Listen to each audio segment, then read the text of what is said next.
Hello friends. This is your friend back with a new fanfic. What if Godlike Naruto realm jumped with Hinata and Kaguya's power? Episode 1. If you like this story, don't forget to like, share, and subscribe, and leave your thoughts in the comments. Now, let's start. Heads hung low, the people of Konoha wept as they carried the body of their deceased Nanadime Hokage, Uzumaki Naruto. From humble beginnings to grand achievements, people remembered fondly the days that were spent under his protection. They remembered his beaming smile, which seemed to make a light of the darkest periods. Not only was he concerned with the needs of the many, but he took special care of the needs of the few. He was not the perfect Hokage, but he gave more of himself than anyone could ask for. Konoha finally had to admit, they were wrong about the blonde. For all their desire to see him fail, he rose above their hatred each and every time. None could have been more passionate than him. He was the type that could make friends of enemies, he could instill hope in the hopeless, and he could give strength to the weak. He was Konoha's brightest sun. Just as all the Hokage before him, he continued to protect the will of fire. Friends and family grieved. Those whom he had known since his days as a child watched as his wooden casket swept through the village held in the arms of the Anbu. Uzumaki Boruto, son of Uzumaki Naruto, held his little sister, Uzumaki Himawari, daughter of Uzumaki Naruto, and his mother, Uzumaki Hinata, wife, lover, and friend of Uzumaki Naruto, in his arms. They cried and sobbed as they watched the one they loved pass them by. Boruto did not cry. Not yet. His father had left the family to him now, and he had to show the same type of strength that his father had shown time and time again. There would be time to weep in silence, but for now, his family needed to grieve. He was sure that without him, they would collapse. His body passed by Inuzuka Kiba, Aburame Shino, Akamichi Choji, Akamichi Karui, Yamanaka Ino, Nara Shikamaru, Nara Termari, Rock Lee, and Tenten. He passed by Gaara, Tsunade, Kurabi, Ai, Darui, Mei, Kuretsuchi, and Chojuro. They watched his body. They tried to not tremble. They tried to not show weakness, but the strains of tears would not stop. It seemed like an unrealistic dream to have the blonde Kage gone. At the moment, they would have given anything to have him shouting them over to have ramen with him. Their children watched him go in silence and respect. Though they did not know him as well as their parents, they still had nothing but good things to say about him. He was a kind man and an even kinder leader. His body ascended the steps of the Hokage mansion. At the very top, beneath the falling rain, stood his teammates and even more family. Haruno Sakura, Uchiha Sasuke, Sai, Hitaki Kakashi, and Captain Yamato. Next to Sasuke and Sakura was Uchiha Sarada. She had been adamant to appear with her family and no one turned her down. To their side was also the Hachidime of Konoha, Sarutobi Konohamaru. Next to him, stood Ichiraku Tsuki and Ayame, the ramen owners. They watched his casket be placed on the roof of the Hokage mansion. Everyone watched, and Konohamaru, with a heavy heart, moved forward. I knew Naruto Nichin for many years. He always had a way of making you feel great about yourself. He always instilled in us the best qualities that any human being ever could. He taught me, about the importance of the will of fire, and I know that he is going to be watching not just over Konoha, but he will be watching over the whole world to see the peace that we have fought and bled for to be realized one day. I hope to continue to live up to his expectations and yours. Our hearts are heavy, but we must never forget the wonderful times that Naruto ni spent with us. He would ask that we carry on as we were. I know I will miss him greatly, and so will all of you, but we have kept Konoha standing in the face of adversity, and we will continue to do so. Now, we return our fellow leader, father, and friend to the paradise where he may meet the parents that he never had. Konohamaru announced. No one said anything. They were all silent. Needless to say, but it was a very melancholy affair. Only Naruto's closest friends watched him be lowered into the ground along with the bodies of the other cage. He was quickly, but respectfully buried. Slowly, one by one, people offered their condolences to Naruto's family before walking away. It took a good portion of the day, but Boruto managed to let his mother and sister return home. He did as well. Night settled over Konoha. There was not a speck of sound to be heard. However, the ground around the burial site began to rumble. It quickly exploded. A hand crawled from the hole in the ground and pulled itself up. "Where is everybody?" a middle-aged man asked. He dusted off his clothes and stood to his feet. "You died, you idiot. Remember that. That was our plan," a deep feral voice said rather angrily. The man blinked before he looked around. He noticed he had been buried along with the rest of the cage. His blue eyes gazed over the land. He took a step from his tomb and released a pent-up cough. Bending his head down, he brushed the dirt off his hair. Honestly, could people please make bigger caskets? It was hard to move in those damn things. A look of realization appeared on his face. "Oh right. We did say we would do that. So, what do you think?" "I think I pulled off the young, dejected, attention-seeking orphan very well. How about you?" he asked, a smile on the face of his lips. Red eyes gleamed and he heard something akin to a snort. Ninetails brushed themselves through the air before landing gently on the ground. "K. You acted like an idiot." "Well, an even bigger idiot than usual. Also, why the Hyuga? Why not the priestess? The girl from that all-female village? Hell, why not the movie actress? Why the Hyuga? You could have literally had anyone." The voice boomed, making the elder man rub his ears a tad. Honestly, for being a beast of eternal hate and anger, Kurama still had that stupid Tsunere personality that the blonde man was never able to get over. "Who the hell are you calling a Tsunere, brat?" The voice roared once again. Case in point. However, the man cleaned his ears of the volume and stretched out of his back. "Hey, you were the one who was all, the princess and the commoner is the classic story. Why not go for it? I was following your lead, Kurama." He countered back.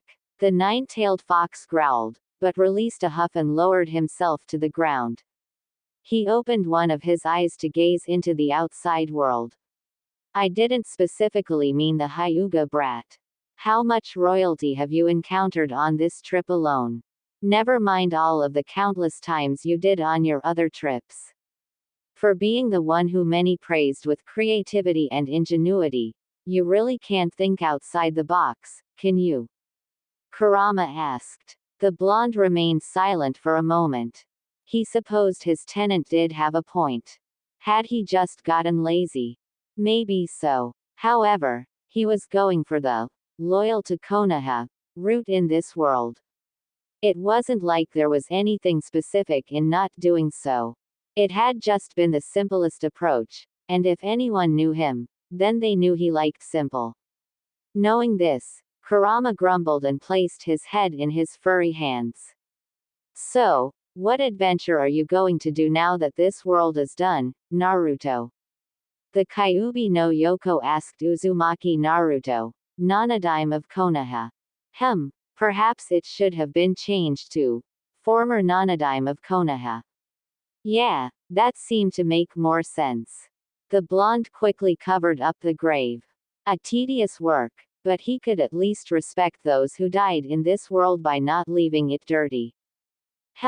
I dunno. I wish I had my list. Would be much easier to remember all of this shit. And no, I'm not going to evil Naruto route just yet. No matter how much fun you make it sound, Naruto was sure he heard a curse somewhere in there which made him laugh. He knew how badly Kurama wanted to try that out at least once. However, for that, the blonde would have to get into it. As fun as this was, he didn't see himself killing off his friends so easily and for fun. Perhaps on a bad day he could try it, but not right now. Kyuubi arched an eyebrow. You could try the other one. You know, the special one, Kyuubi said with a smirk. Naruto's eyebrow twitched, but he didn't immediately dismiss the idea. He knew which one the Kyuubi was talking about. He had just finished covering up the grave and leaving no traces of his departure before he sat on the stairs. He placed a finger to his chin. Damn Kyuubi, you're mean. You think they're ready for that? Naruto asked. Luckily for him, he was sure that neither he nor his fellow Biju never cared if they would be ready or not. With a final look over of his village, the blonde took a lasting breath of air. He then slapped his hands together. A massive surge of chakra blasted itself into the air. Not very subtle, but he doubted that it would matter at this point. Hey, gimme a good show, brat. Oh wait. Kyuubi shouted, which made the blonde pause for a brief period. He lowly growled but held his stance. He could already feel the traces of his shinobi rushing towards this location.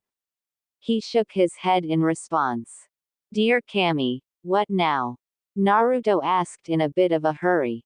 He could not have seen it, but the Kyuubi gave the widest grin, showcasing his very intimidating teeth. He didn't say anything for a moment, which only served to annoy the blonde more and more. He could tell that Kurama was doing this on purpose too. Seeing the time, the Kyuubi smirked. Who's going to be your mate this time? No, wait. How about we go the mates route? You've never done that. If I recall, you said you would, but you never did. I wanna see it. We deserve it. Come on, the route we're going, we gotta have one. You owe me, Kyuubi said, which had Naruto rolling his eyes. He knew what his Biju meant by that owing. Honestly, even at his age, Naruto was beginning to learn that the Biju could be pretty damn petty when they wanted to be. If he wasn't concentrating, he would have rolled his eyes. Never would have expected the Kyuubi no Yoko to care about such things. Though, maybe he would have been like that a couple of years ago. Naruto sighed. I'll think about it. Now then, before us both have some very uncomfortable explaining to do, how about I get us out of here? Ready for a new adventure, Kurama? Naruto asked. Kyuubi almost scoffed. Did his Jinchuriki even have to ask? Kyuubi had been waiting for this for the last 30 years since Naruto had finished this world's version of the Fourth Great Shinobi War. Truth be told, Kyuubi wouldn't have minded Naruto becoming the mate of the rabbit goddess, but that would be for another world. Get going, brat. Entertain me, Kyuubi bellowed. Naruto grinned. 5 small seals comprised of chakra coated his fingertips. He could see the Konoha shinobi just over the horizon and he slammed on the ground. Consider yourself entertained, Kurama. Let's go on the next adventure. Naruto exclaimed. An immense circle surrounded his body, the lighting of its power flourished over the area. The Nanadime Hokage and his Biju found themselves enveloped in a sea of white. The shinobi who dropped to the ground couldn't have possibly seen who was inside the light, but they heard a shout. Onmyoten. Ryaiki no Iden, Yin-Yang Release. Transmigration of Realms, the voice called before the light overpowered the entire area. Investigating shinobi closed their eyes at the intensity of the light. Naruto and Kyuubi laughed as they faded away from the reality of the world before them. Once the light faded, the shinobi would be left very confused and very concerned. However, in that cool night air, they would never be able to explain away the things they had seen while the next adventure to shake a new world would begin. The sunlight beamed through an open window. A gentle breeze flew through the curtains. This combination roused Naruto from his sleep. He opened his eyes and stretched his back. He pushed the covers off his body and dropped to his feet. He walked into the bathroom and checked himself in the mirror. Hey, it worked again, Naruto said, looking significantly younger than he had been previously. If he had to guess, then he looked around maybe 6, 7. Who could tell? However, that did little to deter him. Naruto raced through some kicks, jabs, and punches. Naturally, his reach, strength, and grip had diminished themselves somewhat, but by Lord did he feel good. His chakra coils remained the same, his knowledge of techniques remained the same, and he was sure he could perform them too. In other words, we all get it. Now, go out and become an overlord. Amass an army. Conquer these people. Lay waste to our enemies. Proclaim the power of Kyuubi-sama. I want my own followers. I want a shrine to me also. I also want priests and priestesses too. Kyuubi excitedly exclaimed. Naruto wrote all of these things down on his notepad. That said, he couldn't believe the words that were coming from his Biju's mouth. Still, the young blonde would never deny the smile on his face at the prospects. Yeah, oh great Lord Kyuubi. Come on, let's not waste any time then. I never thought I'd say this, but I'm so ready to go to the academy. Naruto said. He ran to his closet and opened the doors. He grabbed a small orange jacket. Not quite the usual of his ensemble, but it would do until he got some better clothes. Forgive him, but he was going to get that orange jacket again. Just a small piece of memorabilia for his empire wall. The thought was enough to make a grown man go giddy. He quickly grabbed his things and headed out the door. Naruto stared at his village. Funny, he had probably stared at this village over 30 times with each realm he decided to have some fun in. Yet, the sight of it could always make him smile. He jumped off the railing and dashed through the streets. To be honest, he didn't care about the hostile looks sent his way. Naruto could flatten the village if he really desired to. Not saying he would, but he could. I don't know why you bother running. You could have had us appear in style, Kyuubi said, a tad annoyed. This was not the grand entrance he had been hoping for. Luckily for him, Naruto knew this and expertly wagged his finger back and forth, all the while his teeth as if to chastise his furry friend. Naruto smirked when he dodged one of the incoming people. Kyuubi, don't you know the first thing about adventure? We can't get there right away. We have side quests to do. Our reputation in the village is abysmal right now. To get followers we first gotta get favor. Know the best place to get favors? Naruto asked. Kyuubi raised an eyebrow, but he quickly understood where his Jinchuriki was thinking and a cunning smile appeared on his face. Honestly, only Uzumaki Naruto could think of such ridiculous things, but that only served to make Kurama grin in amusement. Naruto walked into the hospital. The agents at the desk looked up at the door. However, they saw no one there. Tisk, stupid animals, the receptionist said before moving back to write some things on her notepad, unaware that Naruto stood right in front of her. He waved at her, but he got absolutely no response. The grin on his face could have split his entire visage in half, but he did not dare laugh out for fear of breaking the technique. Of course, he could mind wipe everyone who saw, but that was just too much effort. He jumped up and down. He made some ridiculous faces at her before moving to the side. Do you have any idea what Jiraiya would do to have his hands on this technique? Kyuubi asked. Naruto wanted to groan but held it in. Knowing that pervert, there would be no woman safe from his clutches. Granted, Naruto was kind of tempted to do the same thing to this woman in front of him, but he showed restraint. Work now. Fun later. The young Jinchuriki walked effortlessly through the halls. Medic Nin, regular shinobi, and patients alike had no idea he was among them. This reminded him of the time he went to a realm and was the only shinobi in his village to completed 100% of his missions using only stealth. Eat your heart out, stealth lovers. Though the attempts at creating this technique were quite disastrous at one point that he would not go over. That was bad. Very bad. In any case, Naruto left the more mild injuries for later.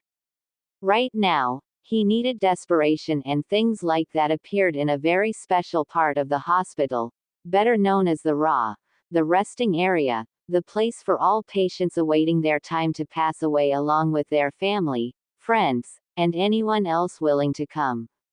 Let it be known, Naruto wasn't going to become a savior of the people or perform that fake miraculous nonsense that cultist leaders tried to trick people into following them. That was ridiculous in every facet of imagination. Naruto was going to help people. While he loved having fun, he loved helping people in need as well. Which was why he hesitated going to the evil route at the moment. It was such an antithesis to his ideals as a person. Boo-hoo. Just go in and save people already. I'm dying of boredom here. Kyuubi said. Tisk. No one appreciated a good dialogue anymore. Naruto entered the wing and dropped his invisibility. He could hear the weeping of some friends and family. Most likely this meant that he hadn't gotten to some of them in time. He walked through the area for a moment. He turned around a corner and managed to find what he was looking for. Does it hurt, son? A man asked. Naruto glanced at the door. He saw a male and female shinobi standing around their son. Not too much. I had fun drawing yesterday. The nurses helped me, he gasped out. His mother planted kisses on the top of his head. His father held his hand as tight as he could. They both struggled not to collapse to pieces in front of their son.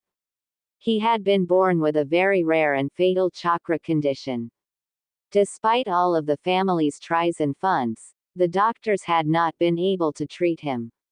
Only someone of Tsunade Senju's prowess could have worked such a miracle, and no one had seen her in years.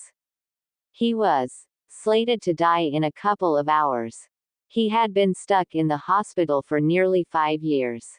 They watched his eyes grow tired. Each time he closed them, they wondered if he would ever open them again. Their breath stilled, but they sighed happily when they noticed him fall asleep. Just a bit more time. They had just a bit more time. Come on. We should let him rest. We can return with some ice cream for him later, the husband said. His wife agreed, and he led her out. They couldn't even turn the door before they heard Naruto clear his throat. Yo, want me to heal your son for you? Naruto asked. The two shinobi parents stared at him in utter shock. Whether from his words or his presence, he wasn't sure. Though, he could tell Kyuubi rolled his eyes.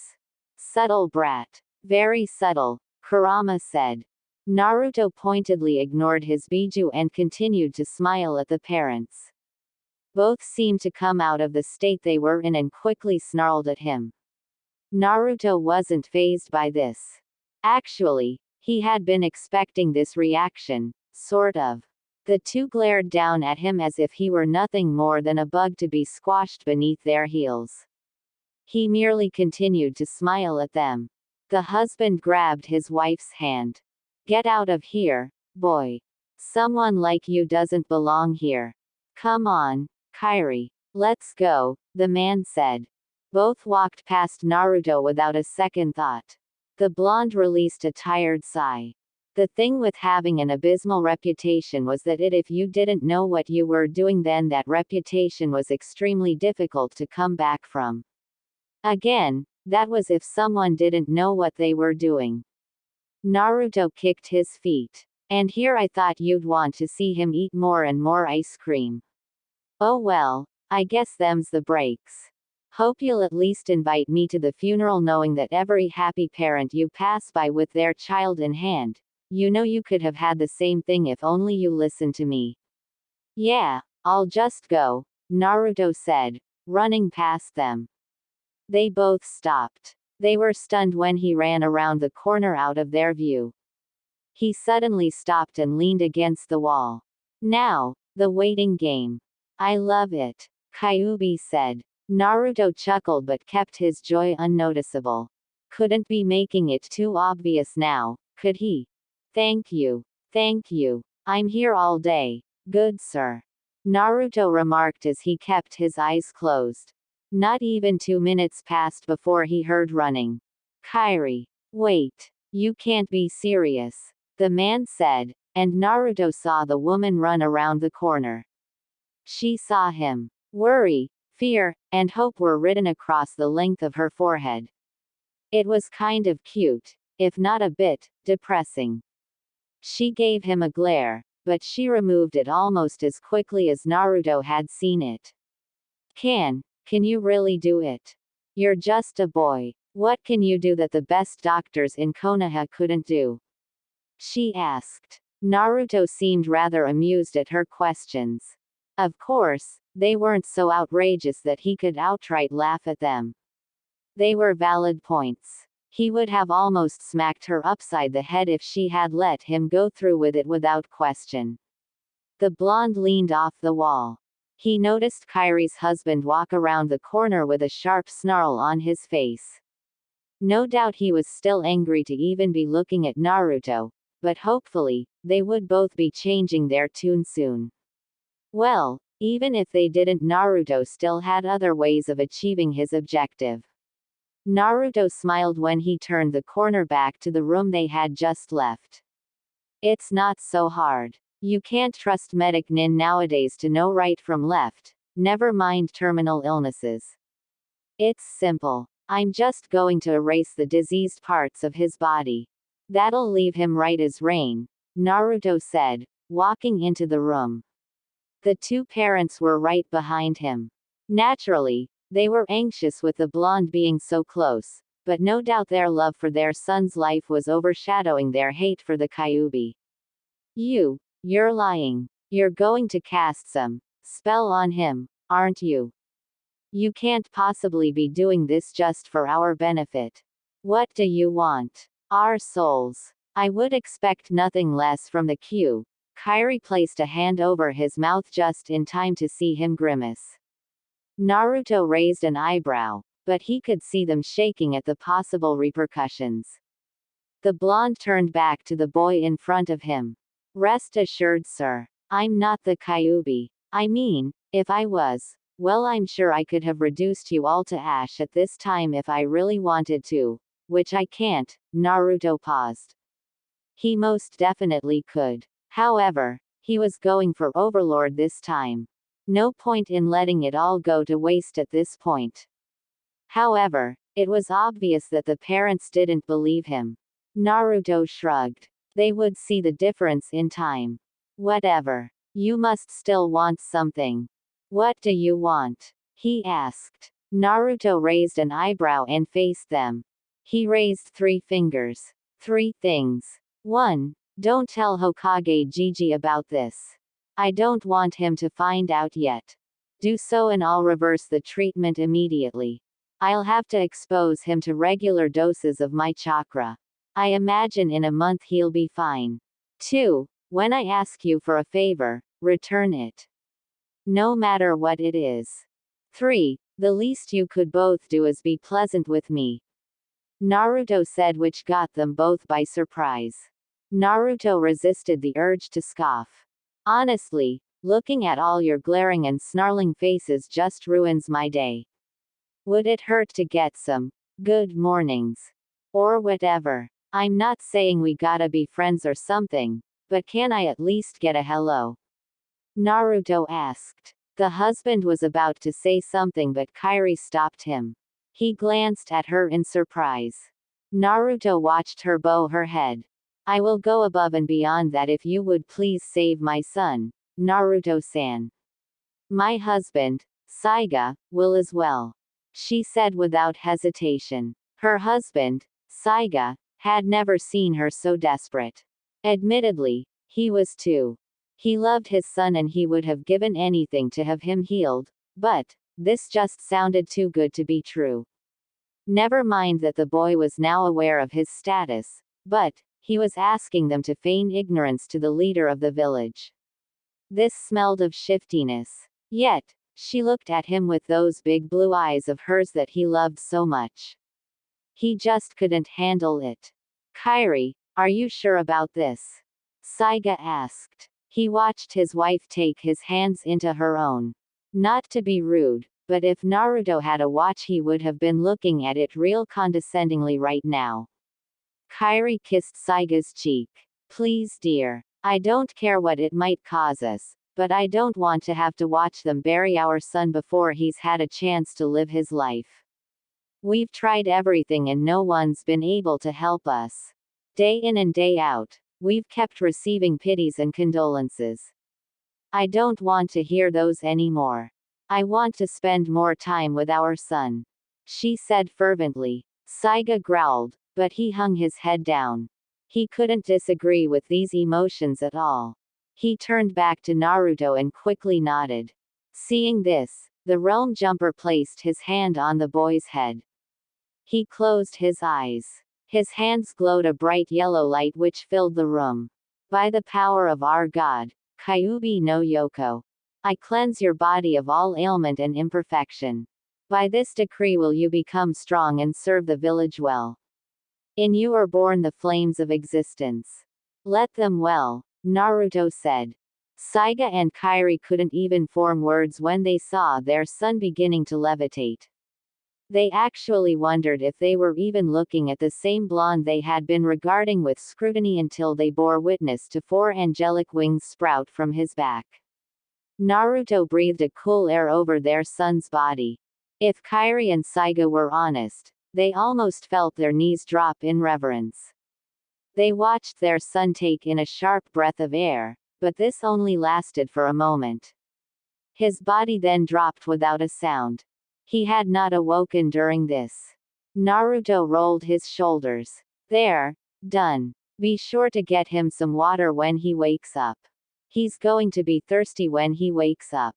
Oh, and remember to come with him to see me one day a week for a month. It'll be better for him. I doubt the medic Nin will be able to explain this one. See you guys later. I gotta get to school, Naruto said with a wave.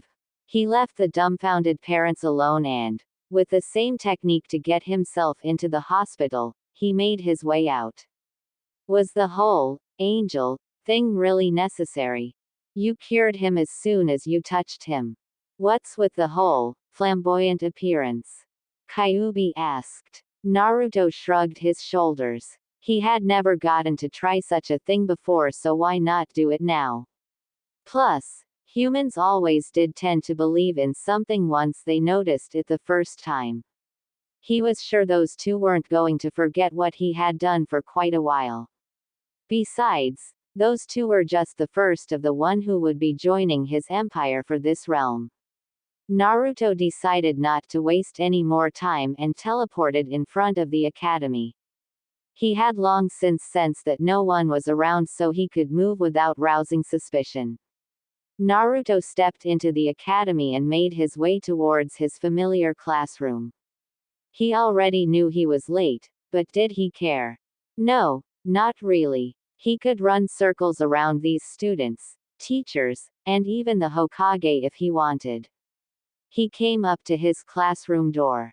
A confident grin, he opened the door.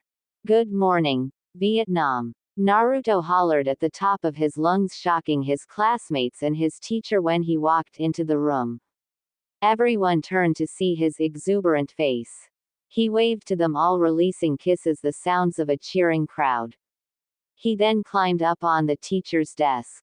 What do you think, Baruka-sensei? 8.5 out of 10. I think the delivery could use some work, but I bet I could work in some small fireworks. Nothing to burn down the building, but you get my drift. So, what's your rating? Naruto asked his teacher, friend, and, in the last realm, big brother figure. Not to say that there weren't a couple of realms that surprised even Naruto when Iruka betrayed him those times he stole the sacred scroll, but those were very rare worlds and Naruto could never be hurt at them, mostly because he knew what his own original Iruka was like. Naruto! Iruka shouted and slammed his textbook downward, preparing to strike the blonde in front of him. However, his book slammed the table, ushering in a loud bang through the room. The Chunin teacher blinked in surprise before seeing Naruto at the edge of the desk, very much amused at his teacher. "You're late," Iruka hissed out, wrists on his hips. Naruto rubbed the back of his head. "So I am. Thanks for noticing, sensei. Sorry about that. Had to go meet a friend in the hospital. Besides, your lessons are kinda boring. Necessary, yes, but still utterly, hopelessly, and agonizingly boring. I mean, sheesh sensei, the least you could do is make it more exciting by having us act it out. Betcha even Kiba would pass this time," Naruto said. The class was silent as Naruto spoke on and on about Iruka's teaching style. They had never seen the man so angry before. He looked like he was about to explode in a sea of anger. It definitely made some of the students laugh. Admittedly, they all did it at some point, but to ignite the anger of Iruka was to ignite the flames of hell down upon a person. Not even Kiba was that dumb. Possibly. So, with that being said, can we all go home now? Since I've just debunked at least 50 lessons of yours. Naruto said. Iruka balled his fists enough to turn his skin pale. He raised his fist into the air and his target was the top of his disrespectful student's head. The veins on the top of his head pumped themselves in full force. "Cut the stupid jokes," Iruka hollered and slammed down, but a surge of pain ran through his body. He clutched his hand in agony when he realized that he had left a dent in the table. The table -1 Naruto. Iruka glanced left and right and the only gasp of the females had the teacher watching the blonde cup Hinata's chin. He stared into her eyes much to the Hyuga heiress' embarrassment. Naruto couldn't help loving the way Hinata blushed. It was too easy to see her thoughts. Sheesh, he must have really been a numbskull when he didn't realize it at first. The signs were so obvious that one should have just beaten him with a stick to see it. It made Naruto almost groan when he thought about it. You know, Hinata-chan, you're very cute. In another time, I think I might have fallen in love with you. I bet you'd be such a wildcat if we did have a future together. But, another lifetime, I guess. Make no mistake, you're a very attractive girl, Naruto said and kissed her cheek.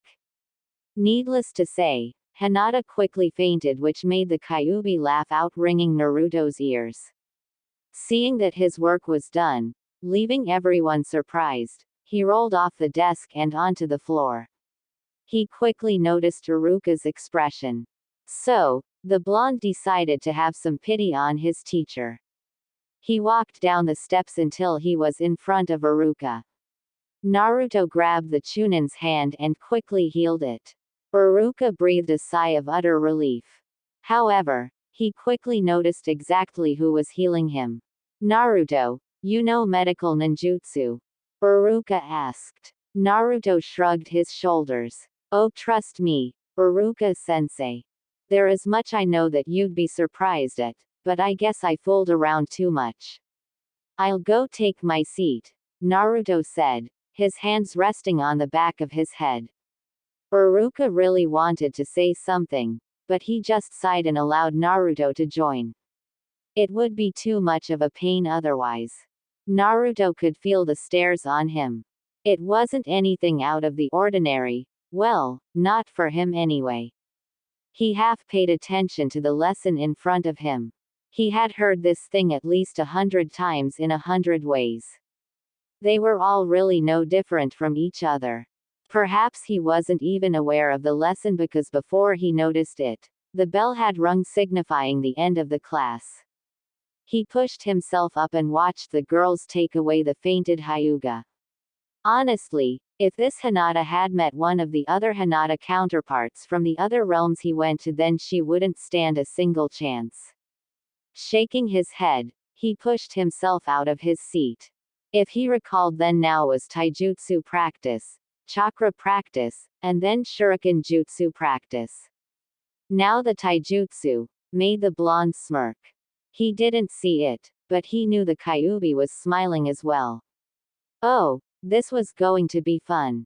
This was going to be so fun. And Naruto had just the idea to make it even more fun. The class waited outside. Various matches had finished, but no one had seen Naruto for a bit. Either he was getting reprimanded by Iruka, or he had ditched again. Both were plausible theories. However, they didn't stop them from speaking about what they had seen. Hey, Naruto sure told you. Kiba, Choji said, which had the Inuzuka air snarling. Akamaru gave Choji a growl of his own, but the big-boned boy ignored the canine. Shikamaru leaned against the railing a tad confused. He had never seen Naruto act so brazen before. Sure, the blonde was a tad, overly eccentric, but the complete disregard for any type of authority was odd even for the Nara heir. Shut up. I hope I get him in my match. I'll mop the dirt with him. Kiba argued back. Choji just laughed and Shikamaru sighed tiredly. Why did he have to be friends with such energetic individuals? He'd rather be sleeping at this very moment. He wondered if he could just forfeit the match that he would go up against. This whole day seemed like a hassle. Oi! Pay attention, Genin, or you'll be disqualified when I call your name. Mizuki, another teacher, and friend of Iruka Yumino, spoke. The three genin quickly straightened up and the white-haired Chunin glanced at the lists of students. He gave a silent smirk to himself. He wanted to make sure that no one saw it. However, he was not careful enough. Uzumaki Naruto and Uchiha Sasuke, your match begins. Mizuki called. Almost instantly the other boys of the group groaned. Che, of course, Sasuke's get the easy one. Lucky jerk. Were only some of the comments presented amongst the boys, but they quickly had to cover their ears in utter disgust when they heard the girls squeal. Sasuke snorted and made his way into the middle of the field. Woo! Sasuke-kun. Good luck. Beat that loser. The girls shouted and cheers, waving to the last of the Uchiha clan. Sasuke ignored them and waited for the blonde genin to get into the fighting stance with him. He had been slightly intrigued that the jokester of the class had moved in some surprising speeds. Naturally, the Uchiha would not have admitted this. As the girls cheered, everyone glanced around to see Naruto was nowhere to be seen. Mizuki snorted. Uzumaki Naruto, you're fighting Uchiha Sasuke. Come to the center of the field. Mizuki called a bit louder to make sure he was heard by the entire group. He glanced around, but he couldn't find the blonde Jinchuriki either. Ino chuckled. I bet he ran away. I would too if I had to fight Sasuke-kun. That's probably the smartest thing he's done since, ever. Ino said. These thoughts were quickly explored by the rest of the student body. They all began to laugh aside from a couple of individuals. Yeah, Ino's right. Sasuke-kun's too cool to ever lose to that idiot. No doubt he's off sulking somewhere. Sakura Haruno, the former friend and current rival of Ino Yamanaka. This was met with more plausible cheers and squeals. If Sasuke were honest, they were getting a bit too high for him. He would like nothing more than to tell them all to shut their mouths. Seeing that Naruto wasn't coming, Mizuki was more than ready to call Sasuke the winner of the match and have the Uchiha face another target before massive screaming flooded the area, easily drowning out the female classmates in the area. Hya, Naruto-kun, look this way. He's so cool. Naruto-kun, I made you lunch. Who's the loser who's going to fight you today? Kick their butt. The others heard. The girls of the class slowly quieted themselves in when they saw Naruto walk into the field. However, Following him had to be at least 15 to 20 female kunoichi of equal or greater age by a year of the current female classroom. No one could hold their surprise when the blonde confidently walked into the field. Ladies, please. There's enough of me to go around, Datbeo. Naruto remarked. He paid no attention to the rest of his classmates. Choji dropped his bag of chips. Kiba's mouth dropped to the ground. Seriously, how dirty was that? Shikamaru leaned up off the railing, his mind failing to comprehend just what he was looking at. Hell, if Shikamaru was confused, then every other male and female of Naruto's student body was utterly floored, aside from Shino Aburame. Not even Mizuki could keep the surprise off his face when he noticed the girls following the blonde. They watched Naruto chuckle when he took a girl's hand and quickly kissed it. The class watched her swoon before fainting. This had the rest of his crowd roaring for more. As that Naruto, when did he get so popular? Ino asked. She couldn't believe the number of harlots suddenly following the dead last of the academy. Sakura couldn't even believe her eyes. The pink-haired academy student wanted to scrunch her face in disgust. Who would like Naruto? The very thought wanted to make her gag. He was just the dead last. Who would cheer for him? Suddenly, the girls who cheered for Sasuke felt rather intimidated by the cheering of the crowd. Naruto was a couple of steps from entering the field. He turned back to his crowd. Now then, ladies, I think I have to fight Uchiha Sasuke. Enjoy it to your heart's content. I'll make sure to win for all of you, Datbeo. Naruto remarked. He opened his shirt and pulled out a white lily flower. He took a smell and sighed happily before throwing it to the ground. Yeah, it's mine. I saw it first. Gimme, gimme, gimme. The girls shouted as they dashed at the symbol of Naruto's affection. Naruto shook his head before he turned back to his class. He enjoyed their stupefied looks. He shrugged his shoulders. I don't see why you don't like your fangirls, Sasuke. It doesn't take much to control them. You just gotta play on their tendencies, Naruto said. He blew an air kiss them. They sighed happily at him before moving off to the side. Couldn't have the coolest academy student in the history of the universe losing to distraction. They got themselves seated next to the academy class. Sasuke growled at Naruto and tapped his fingers impatiently. Are you quite done, Naruto-san? We need to get started, Mizuki said. Naruto rolled his shoulders. He glanced at the last Uchiha. Kyuubi would have outright laughed at Sasuke's face if he wasn't already laughing at what Naruto had done prior. Yeah, I'm ready. Can we hurry this up? I have to return to my adoring public, Naruto said.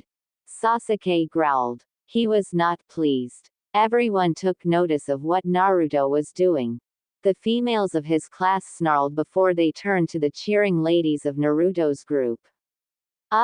Why would you cheer for someone like Naruto? He's going to get his butt kicked. Sasuke's going to destroy him. Ino challenged them. She nearly jumped out of her skin when she saw the murderous glares from his crowd. Dare she say she even took a step back from fear. One of the girls quickly turned her nose up at the Yamanaka air. Are you kidding? Anyone who can't beat someone with the head of a duck shouldn't even be in this academy. I bet Naruto-kun ends your limp boy toy with one punch. We'll tell you what victory tastes like, she said. Ino, Sakura, and the rest of the girls stood slack-jawed. Naruto beat Sasuke-kun. You're all crazy. I can't wait to see you all cry. He's gonna be begging for mercy, Sakura said, but she shivered when a kunai sailed past her face, nicking her pink hair. The kunai stabbed itself into a tree. She saw the utterly displeased face on another of the girls. You want to say that again, UBTICH? She asked, but her fellow sisters quickly calmed her down. She her teeth before she went back to cheering. Needless to say, but Sakura made sure not to go anywhere near those girls. Sasuke and Naruto stared at each other. Tell you what, Sasuke. How about we make this interesting? Being the generous, lovable, kind-hearted soul that I am, I'll give you a free shot on me, then I'll knock you out in one hit. Don't want to keep my ladies waiting, Naruto said. Sasuke stiffened. His class and Mizuki felt their jaws drop at the sheer audacity of the boy in front of them. Naruto, knock Sasuke out. That sounded like a dream. Hell, it sounded too far-fetched to even be a dream. However, they covered their ears in the face of his applauding crowd, stating just how kind and generous he was to his enemies. Naruto waved at them. Sasuke balled his fists and gritted his teeth. This dead last dared mock him. Sasuke was the best. Begin, Mizuki said. Sasuke wasted utterly no time. He closed the distance between himself and Naruto almost instantly. Fine. A free victory was still a victory nonetheless. Sasuke brought his fist back and slammed Naruto in the face. He poured as much of his power into the blonde as he could. Everyone stilled for a moment. Sasuke's smirk for a brief moment, but it gave way to a snarl when he saw Naruto smirk. Naruto brushed his cheek. Not even first blood. Couldn't tell if you were even giving me a face massage or not, Naruto said. The cheering of his crowd thundered in the field, which had his class groaning. It was official. Naruto fangirls were hella worse than Sasuke fangirls. No one ever thought they would be saying that. Mizuki clenched the sides of his clipboard. Sasuke jumped back while Naruto shook his head. He then craned his neck. The Uchiha quickly took a stance. Don't bother, Sasuke. That stance won't save you, Naruto said. Sasuke suddenly swallowed a gulp and a bead of sweat fell down his face. Where did this sudden pressure come from? The class and the girls watched. One in suspense and the other in joy. You want to bet, Dobi? Then just try to hit me, Sasuke said when he charged at Naruto again. The smile on Naruto's face faded away.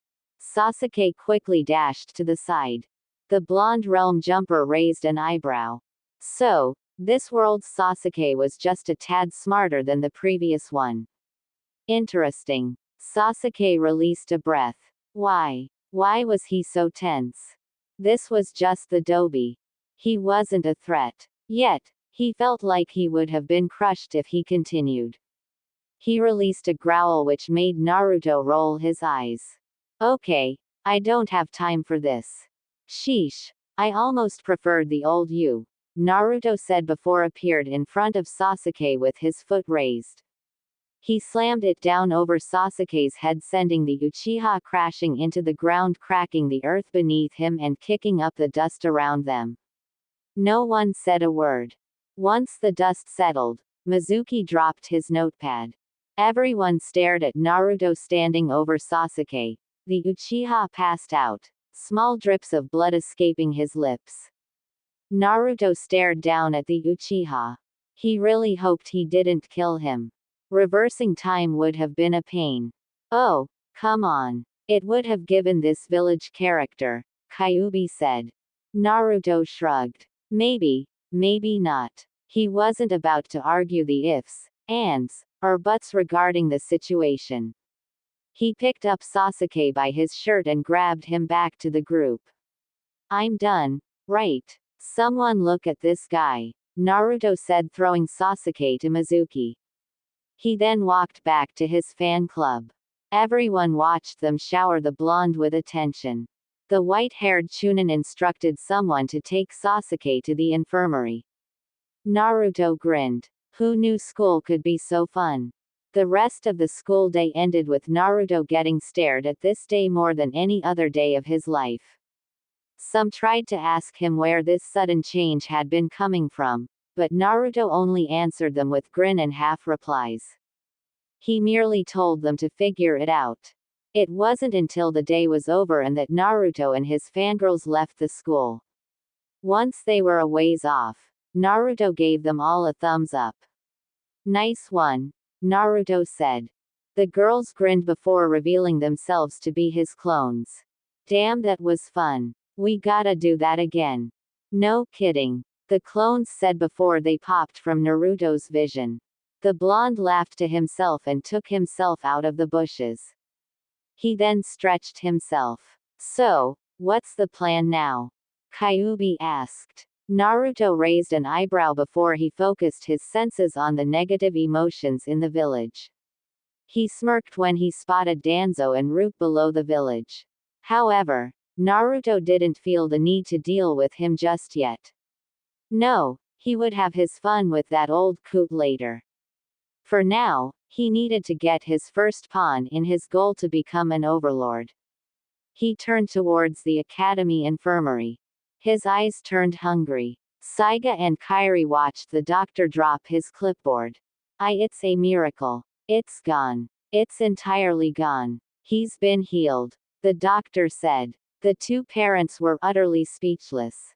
Hell, even their son couldn't form words in his mouth. They quickly grabbed their son in a tearful hug. Kairi kissed her son while Saiga ruffled his hair. Their son laughed in their arms. The doctor, on the other hand, looked over the notes one more time. I can't believe it. How is this possible? It was supposed to be fatal. He wasn't supposed to even see the moon fall tonight. This has to be an act of Kami, he said. The two parents stiffened for a moment, but they never stopped holding their son as if he would disappear from them right this moment. The doctor coughed for a moment. I would like to study this for a bit longer, but if these charts continue to read right, then he should be able to leave at the end of the week. Sir, ma'am, you have truly been blessed.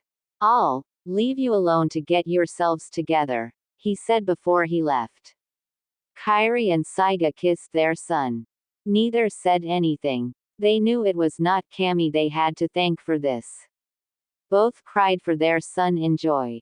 He hugged both of his parents. This calls for a celebration. Where do you want to go at the end of the week, son? Saiga asked. The smile on his face must have been a godsend to the parents.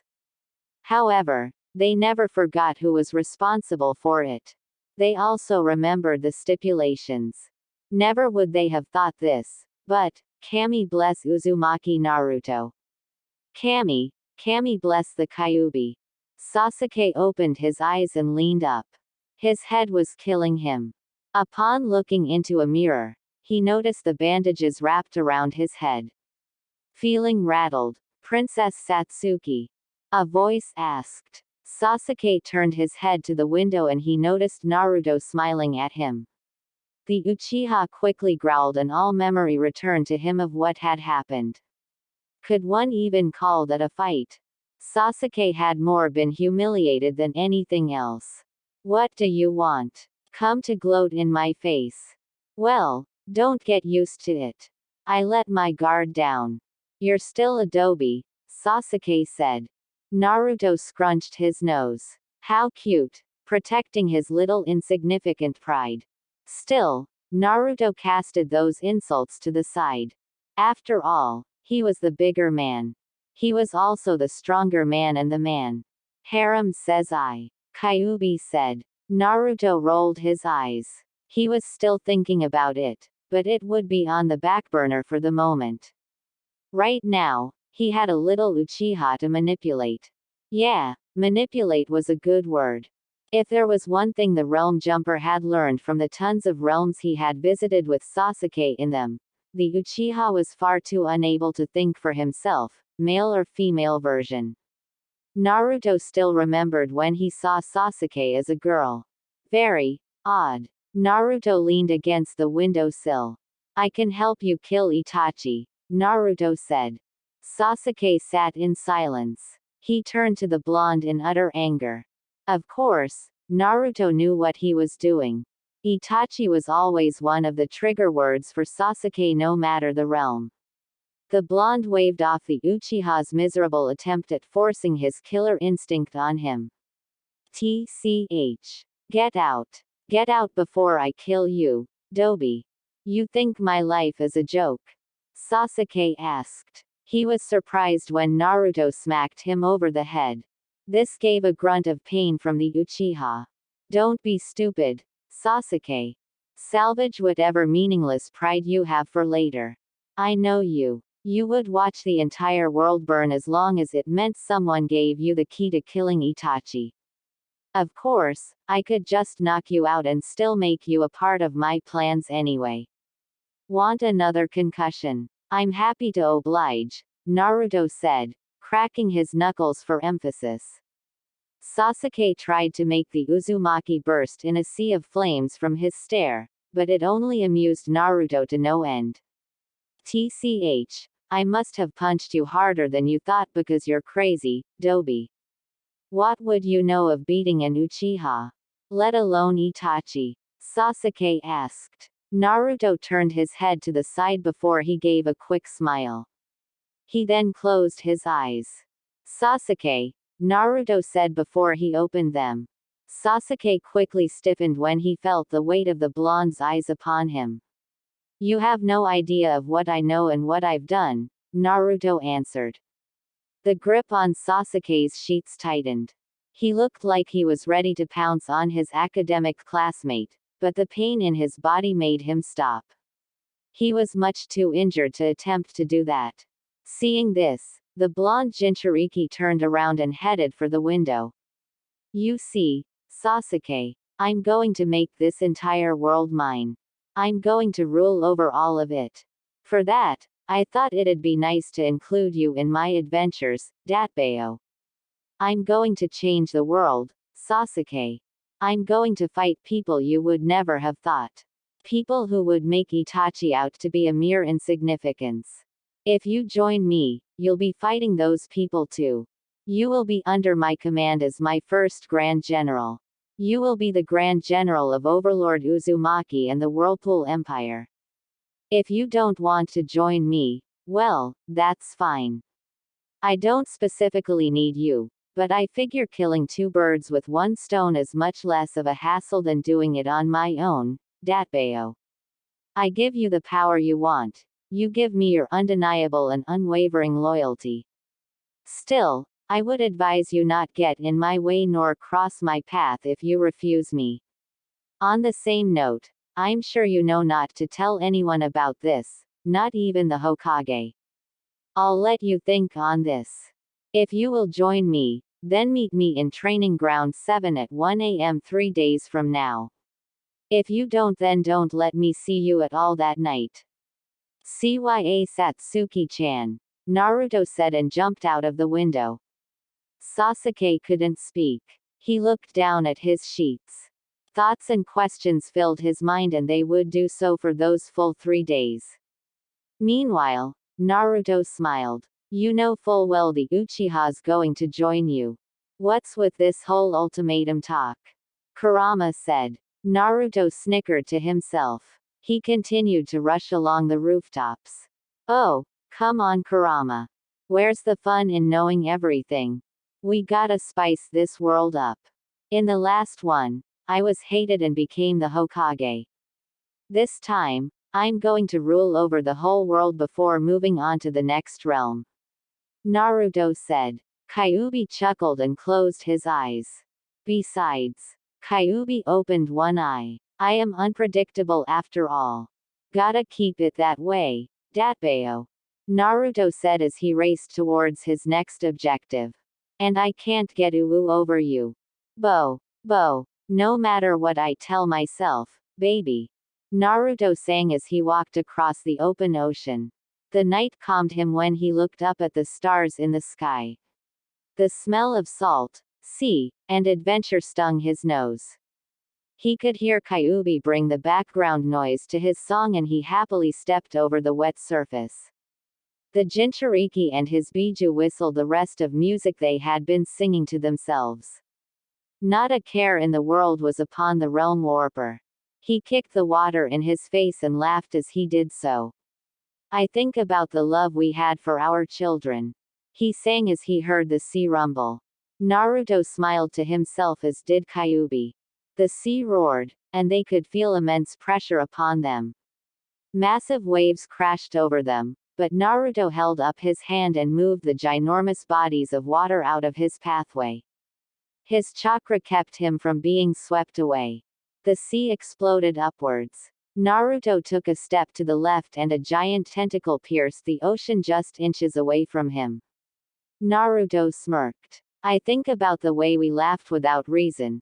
I think about us, girl, he sung before he jumped through the air and backflipped away from 3 more tentacles aiming to dismember him.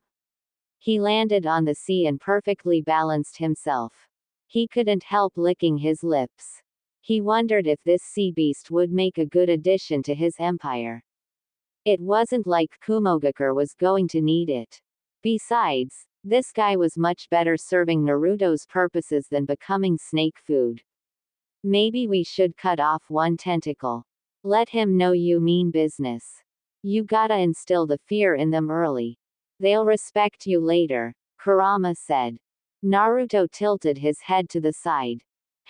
He wasn't sure that was such a good idea. Was there a need to weaken his future kingdom's defenses like that? Admittedly, no one would have been able to defeat him anyway, but that didn't mean he wanted to see all of his glorious work attempting to get sieged on.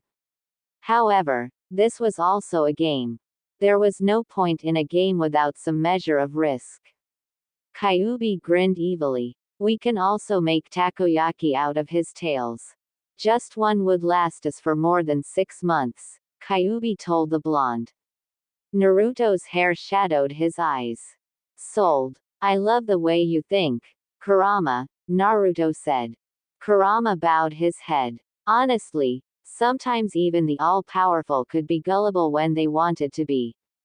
Both swiftly focused their attention on the massive yellow eyes and black pupils staring at the 7-year-old realm jumper. Tentacles splashed around the ocean floor violently. Naruto rolled his shoulders. You don't remember me, do you? Guardian of the Island Turtle? Naruto asked, staring at the large cephalopod glaring down at him. Naruto turned his attention back to the massive island turtle. He couldn't sense any Kumo shinobi there, which was an unfortunate shame. He wouldn't have minded getting people to fear his name by roughing up a couple of Kumo nin. His young body might not be there physically, but he could have just knocked them out with his chakra alone. That's right. Naruto could knock down bitches before they even looked at him. The Jinchuriki took a step forward and tentacle swipe across the ocean was his response. The sea blasted into his face. Once it settled, Naruto appeared unperturbed by his wet hair. Ladies love a man in wet hair after all.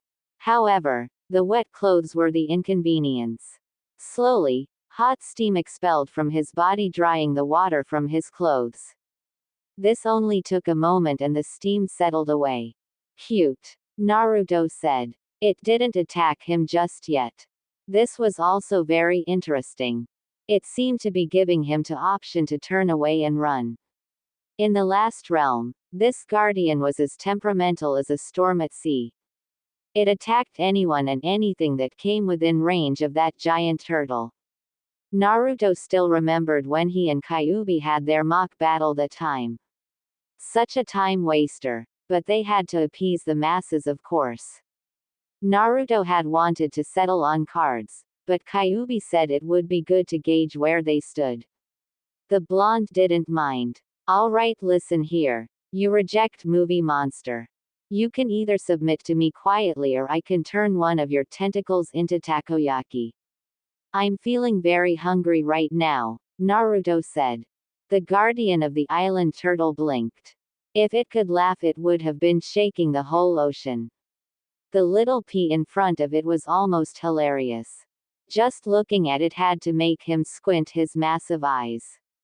Naruto raised an eyebrow. He could somehow feel the creature's amusement at his demand. Forgive Naruto if he was a tad annoyed. I mean, you can't really blame him. No matter how strong you are, you're a shorty. You're a shrimp. You're a tadpole. You're a little leaf in the forest. You're so short. He probably wonders if he's looking at a speck of sand on the beach. Kurama laughed, which annoyed Naruto more. He balled his fists and he chuckled in a dark tone.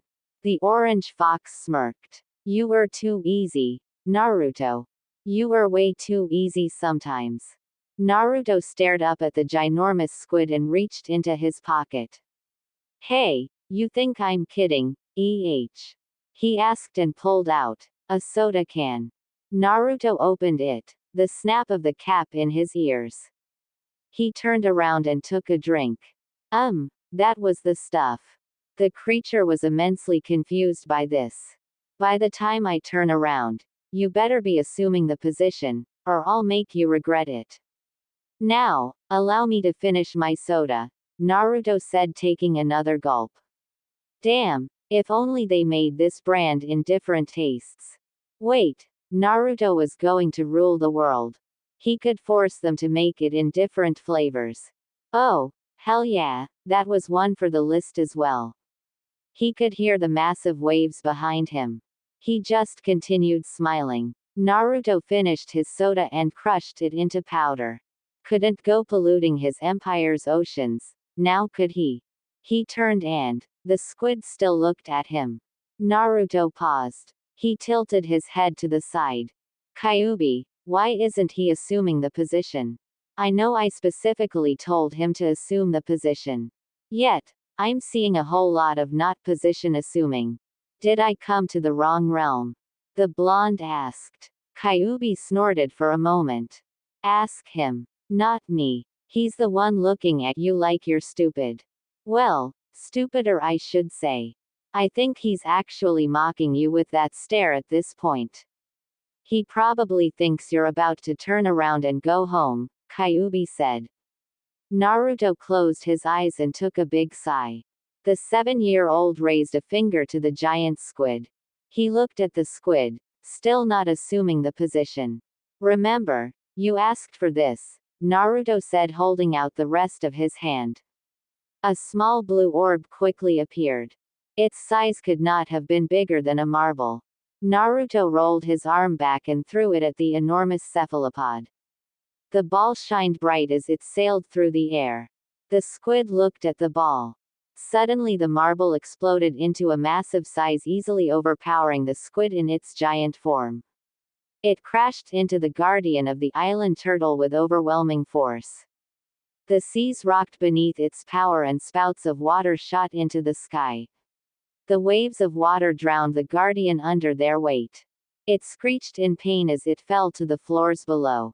Naruto yawned and scratched his head. Oh, come on. It wasn't that bad. It was on the lowest setting too. Why does no one take me seriously? I clearly warned him, Naruto said with a shrug of his shoulders. He looked down the depths. Honestly, could this thing be any more dramatic? It wasn't dead. Naruto wasn't about to make all of the effort to come out here without getting something to protect his waters. Come to think of it, maybe he could recruit a certain fish shinobi that had been a pain in the on more than one occasion. Naruto only had to wait about 2 minutes before the guardian sprung out of the seas. Its tentacles flared wildly at him in anger. The waves pushed and shoved. Had ships been along this sea, then they would have met their demise long before they could figure out what the source of this storm was about. Naruto and the guardian squid stared each other down. He looks pissed, Kurama said. Naruto moved his mouth to the side. He's about to look like lunch soon, Naruto said when he jumped over a tentacle. He swayed his body through the air as strikes and swipes flung at his body. He moved his head to the side from one and slapped the other away. Naruto closed his eyes and gave in another yawn. Damn this child body. It could still get hella tired if it wanted to. He breathed tiredly into one of his hands while the other slapped the tentacles away. The seas did not ruffle him, and the guardian did not move him. One of its tentacles moved to restrain him. The blonde Jinchuriki moved to the side, watching the tentacle swipe the air. The giant cephalopod made a deep, rumbling noise. Naruto scratched his cheek when he saw the squid blast an immense volume of water at his location. Naruto's mouth thinned. The water blasted over his body and parted the open seas, ushering in a wide explosion over the ocean. If squids could smile, then this one would have had a massive one on its face. That had been one of the most powerful water attacks in its arsenal. Truth be told, it wouldn't have resorted to that, especially for a child, but the blonde had forced his hand a bit. He couldn't let the island turtle get away from him for too long. The guardian watched the water settled, and it must have been surprised because its tentacles chilled to a stop when he saw Naruto staring at it with a raised eyebrow. Despite the cascade of water, it had blown at the blonde. Not a single piece of clothing or skin was wet. Naruto just seemed more annoyed than anything. He sighed. You know, I was trying to be a team player. I was trying to be the nice guy. And this is what I get. Naruto asked before placing up his finger. Neither Kyuubi nor the guardian could even express surprise before a tentacle went sailing through the air. Blood poured through the air. The squid backed away in pain when he saw one of its limbs floating in the sea. It's not gonna be one. I'm gonna take two. You hentai tentacled bastard. Naruto called out. The blonde grinned evilly and sunk his finger into the waters below. The squid screeched in pain as a surge of lightning exploded from the water and covered its body. The beast fell forward into the water. However, Naruto wouldn't let it end there. Seafood was best served grilled. He licked his lips. The things Kyuubi had seen shall dare not pass a demon's lips for the eternity of the nations. He almost felt sorry for the poor bastard. Ha! Not. And I can't get over you. No matter what I tell myself, baby. I can't stop loving you, girl. No matter how hard I try. Yay, yay. And I can't get over you, babe. And I don't know why. Woo. Naruto sang as he pulled the guardian with 5 orange tails behind him. Courtesy of Kyuubi no Yoko, of course. Perhaps Naruto had a little too much fun with it, but he couldn't deny that the smell of grilled squid guardian was making him hungry. He was really looking forward to those squid balls when he got home. He skipped along the ocean. So where are you going to keep him? I don't. Your apartment is monster squid friendly, Kyuubi said. Naruto waved off his friend's concerns. Well, concerns was probably the wrong word. Maybe curiosity was a better word. Yeah, they would go with that. He shrugged his shoulders. Well, I'll just set him up in the land of eddies before I need him. I won't be needing him for like 5 to 6 years, so he can just grow there. I'm sure there's enough for him to eat. It won't be hard to seal him around the islands. Good thing I'm the only one who can do it. You know anyone else who can seal off 5 to 10 islands? Yeah, damn. I'm badass, Naruto said. Kyuubi rolled his eyes, but he didn't correct his landlord. Kyuubi raised an eyebrow. You're basing in Uzushiogakure. Isn't that a little boring? Even for you? Kurama asked. Naruto didn't rise to the obvious taunt and kept walking. Naruto wagged his finger back and forth. To be honest, this was just a tad irritating to the fox, but he would make a comment on this when it really got on his nerves. Which, judging by things, wouldn't be for very long. No. Admittedly, creating an eternal empire from the land of my ancestors sounds cool and all, but I'm pretty sure we did the rebuild Uzushiogakure idea before in another realm. That's just going to be a temporary base of operations. I wanted Sasuke only because, even though he's hardly strong right now, he's still popular and so is his clan. That just makes it easier for the politics. We gotta have some politics, otherwise this would be too easy. I dunno, it's an adventure. We'll think as we go along, Naruto spoke. Kurama didn't argue that point. Good to know that his Jinchuriki was taking an interest in those things, even if it took the Kyuubi like 2 realms to teach the brat about the nature of politics. The blonde outstretched his hand. Quickly a portal opened up. Alright, enjoy your new home, you 1996 monster movie reject. Don't cause too much trouble for me, Datbeo. Naruto shouted as the massive orange tails dragging his new guardian threw it into the portal, letting it settle into the waters of Uzushiogakure. Naruto quickly sent off 3 clones through the same portal.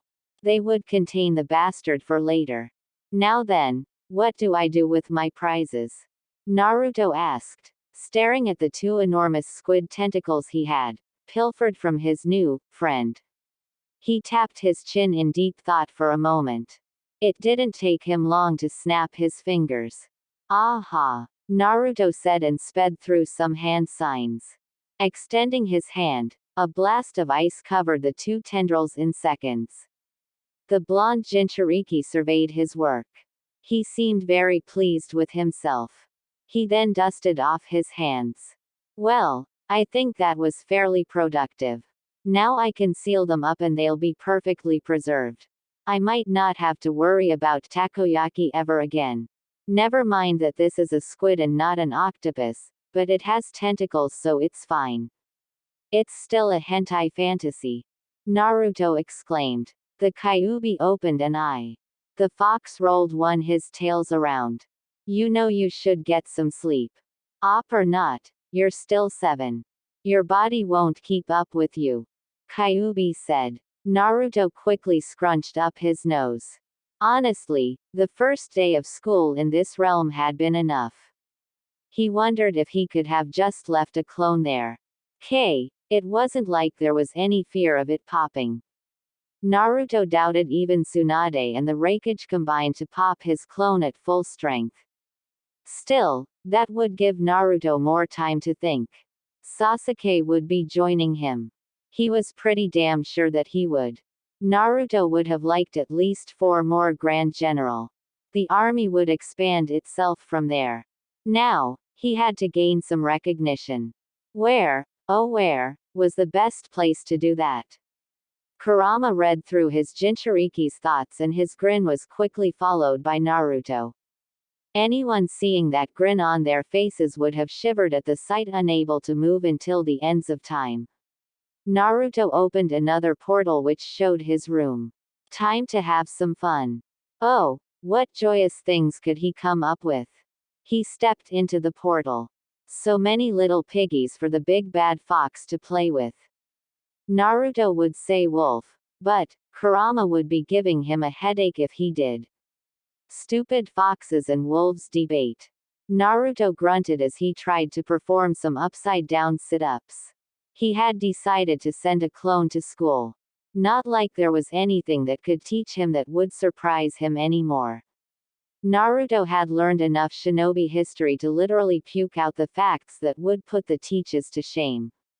It would have been hilarious to upstage them, but he had even more exciting things than belittling the teachers at the academy. He didn't feel the need to make Iruka's life too stressful. Now what he did want was to start setting some plans in motion. For that, he would be getting his 2nd Grand General. That would be 2 from Konoha and that would be the last of anyone from Konoha. So what are you waiting for? Go get her, Kurama said. Naruto grunted before he fell back and dropped to the ground. He grabbed a towel. Easy, Kurama. We're having fun here, remember. Sides, I need my physical strength back. Just relying on the chakras boring. We already did the speed run route. Hey, remember when I made Hokage in a year? Was a good time, but we all the fun out of it too fast. I'm trying to make it last this time. I should be in school so I can't increase my reputation with the village right now. However, that doesn't mean we can't have some type of fun, Naruto said with a grin on his face. Kyuubi didn't mind this. Jonin, Chunin, and Anbu raced to the middle of the village. The Sandaime felt a bead of sweat fall down his face as the entire chakra was filled with malicious chakra. No, Naruto-kun. Please, Don't give in. Hiruzen thought as they moved as they could. Civilians cried and screamed. Some pushed and pulled others out of the way. Naruto screamed in the middle of Konoha as he tore at his clothes. It's a lie. It's all a lie. Naruto screamed as he tore at his clothes. Kurama's chakra leaked through his body as his skin tore from his flesh. Almost instantly 4 tails blasted from his body. Naruto dropped to his knees. Hokage-sama, the seal is breaking. The Kyuubi is going to be released. One of the Jonin exclaimed. Hiruzen gasped as a wave of red chakra crashed into the buildings, breaking them down. Naruto roared at the army of shinobi in front of him. The roar reverberated through the village, alerting everyone to the horror appearing before them. Naruto-kun, calm down. You have to calm down. What's wrong? Speak to me. Hiruzen pleaded, but he could see the immense pain on Naruto's face. The blonde, rather dramatically, fell to his side. The young Jinchuriki felt another 3 tails appear behind the 4, bringing the total to 7. Naruto swung his arm and a blast of pure chakra destroyed the structures in front of him. The blonde was even sure he might have killed some people. Oops. Oh well, sometimes fun had its consequences. Hokage-sama, the other shinobi called. It wasn't Naruto at the moment. Of course, the Hokage would have a soft spot for the boy, but this was an extreme matter. Hiruzen bit his lower lip. He would have to beg Minato for forgiveness at a later date. He hesitated to raise his hand, but he ultimately did so. He could only pray that they could still help Naruto later. Shinobi of Konoha, engage the Kyuubi. Hiruzen shouted. In the depths of his mindscape, Naruto tilted his head to the side. He supposed he shouldn't have been surprised by this, though he hadn't thought the Hokage would order the fight so quickly.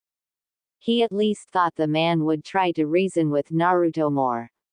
Admittedly, Naruto was going through with this anyway. He turned behind to see Kurama grinning. Having fun? Naruto asked. The large 9-tailed fox snorted. Like he had to answer a question like that. Naruto grinned for a moment before he turned back to the scene in front of him. He supposed he should have kept this up a tad bit longer. He rolled his shoulders. Naruto screamed as kunai and shuriken were stabbed into his body.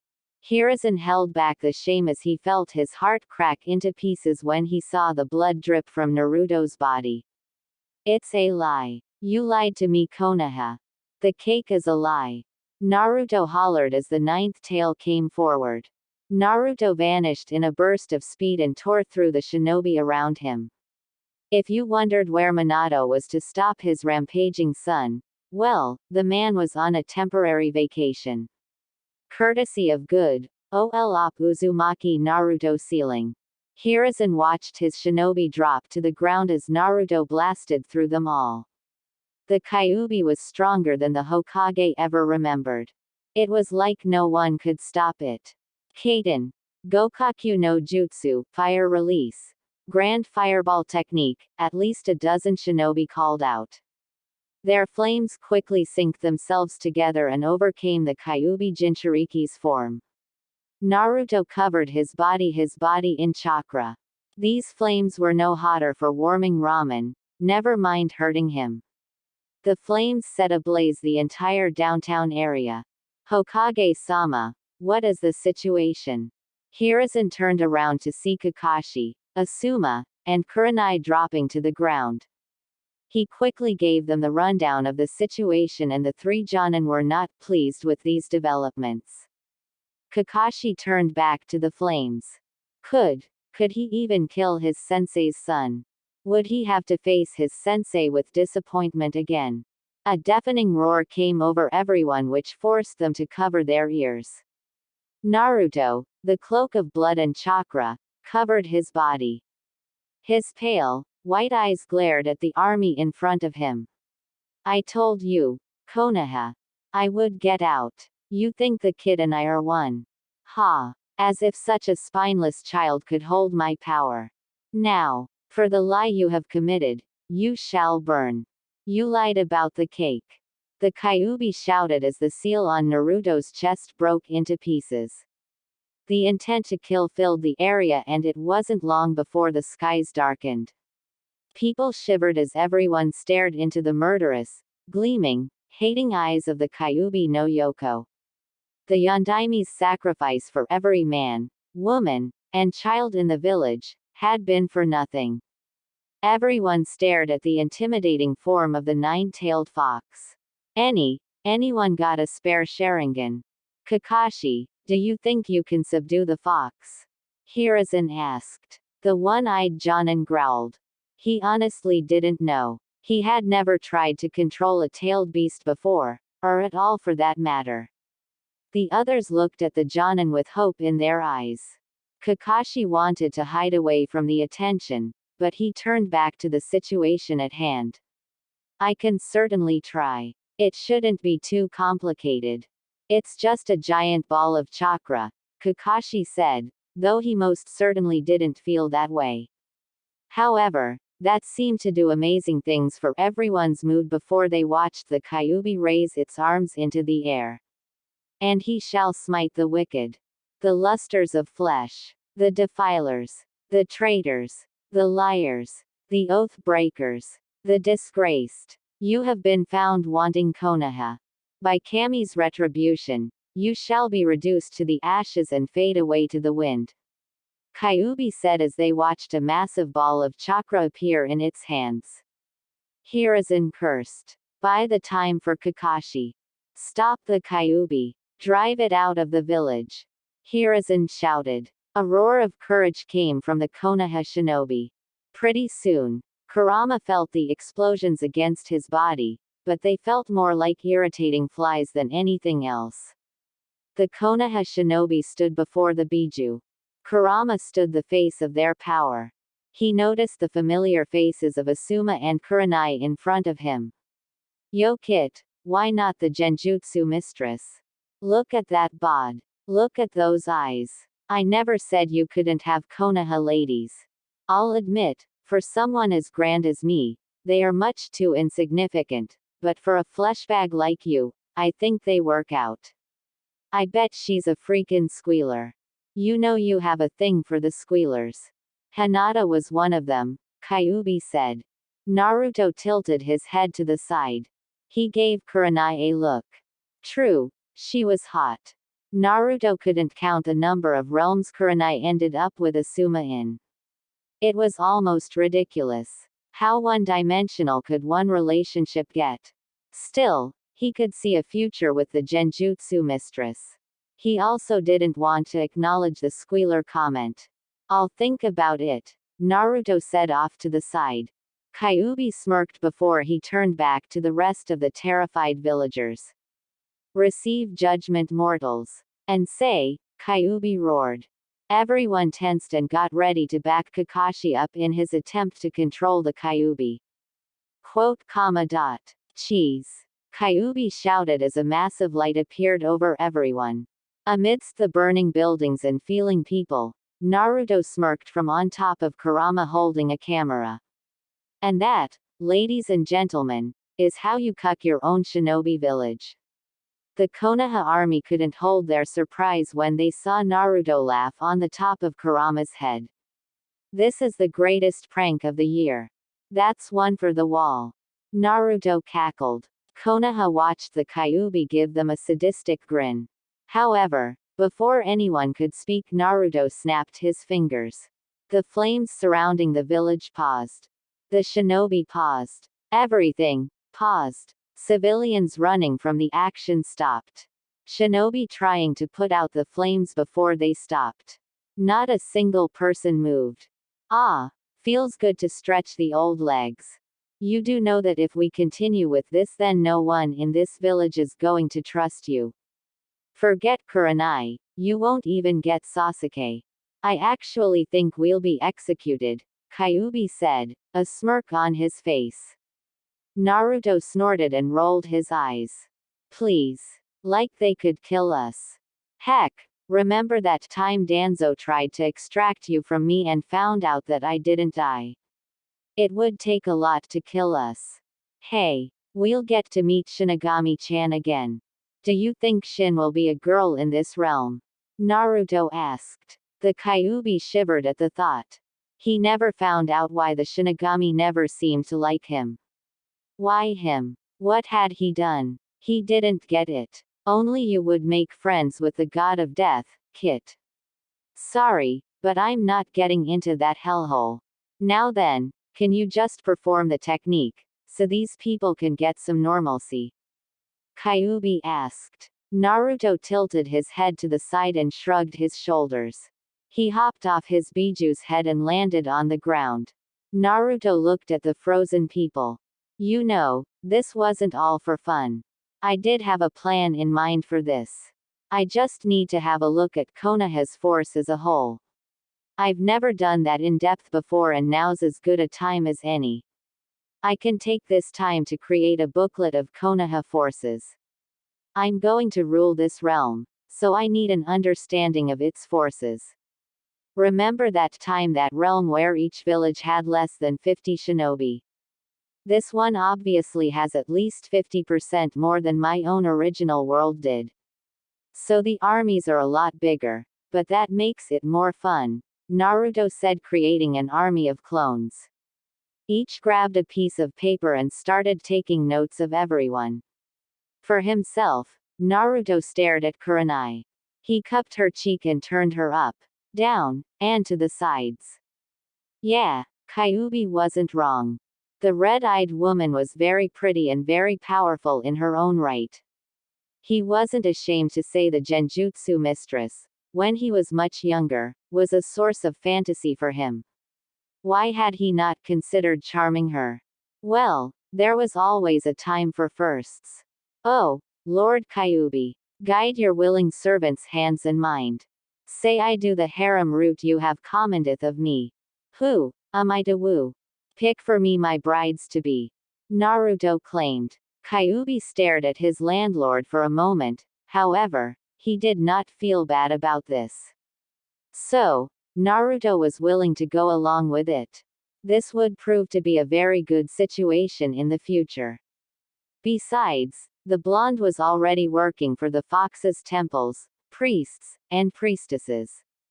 He supposed he could be fair as well. Kyuubi raised his head into the air. My faithful servant, I have heard your pleas and your cries.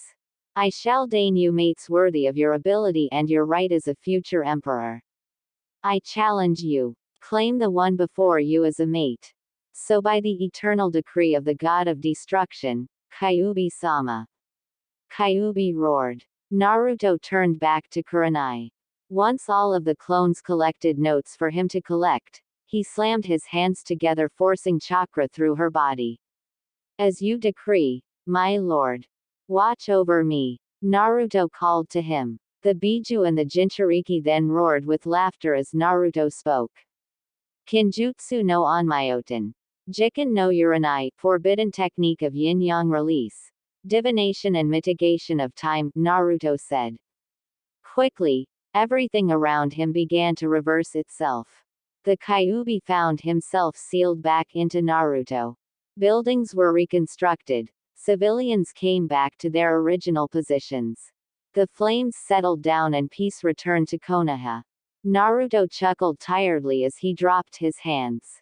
People walked in the streets none the wiser of what happened. Okay, note to us. That technique is still very tiring. Use it sparingly, Naruto said. Kyuubi agreed. Still, the blonde found some stability in his body and quickly walked out of the streets. Now then, with fun out of the way, for now, it was now time for more fun. Unkai stared down at his niece in shame. He watched her pant as she finished her set of 20 push-ups before throwing herself into a coughing fit. He shook his head. Yakumo, you have to try harder. You must overcome your limits. You will not become a capable heiress worthy of leading the clan if you cannot stand in the face of adversity.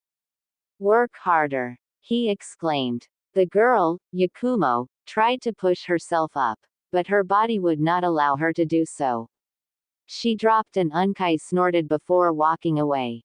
You're not to move from that spot until you perform at least 100 push-ups. I will have one of the members come and collect you.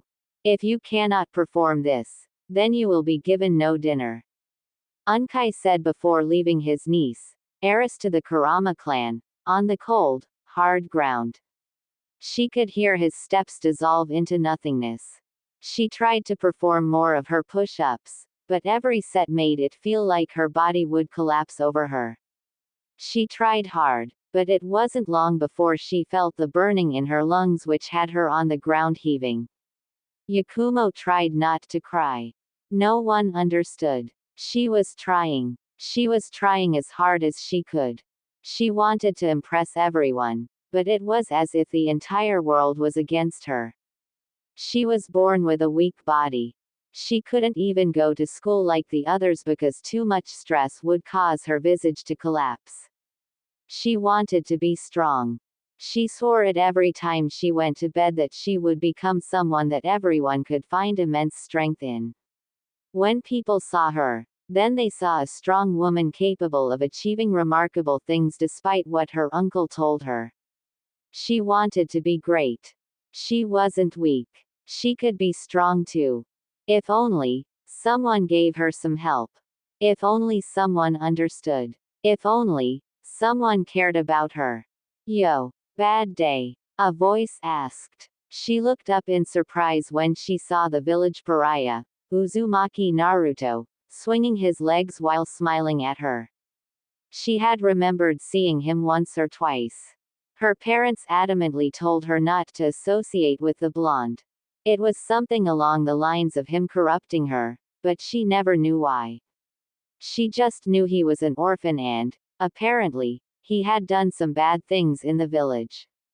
Yakumo slowly got to her feet and started moving away from him to go and find her parents. She didn't want to be alone with him. However, to his credit, Naruto wasn't perturbed by this. Why should he be? He had dealt with this treatment at least over 300 realms ago. This one was no different. He yawned and called out to her. You know, he's right. You would as an heiress, especially with how rude you are. Not even bothering to respond to someone talking to you. I know I wouldn't want to follow you, Naruto said. His eyes gleamed when he watched her slow to a pause. Honestly, live a couple of lives and you could find that humans could lose all sense of complicatedness and devolve into simple thinking. Now, was Naruto taking advantage of a little girl's insecurities? Yes, he was. Was he going to manipulate said insecurities for his own goals? Another yup to the lucky winner.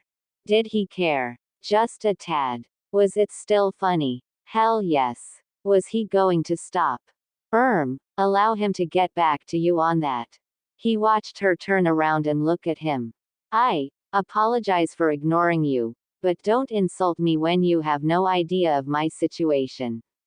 Now if you'll excuse me, my parents told me not to associate with troublemakers, Yakumo said before she started moving again. Troublemakers, And please, what trouble have you seen me commit?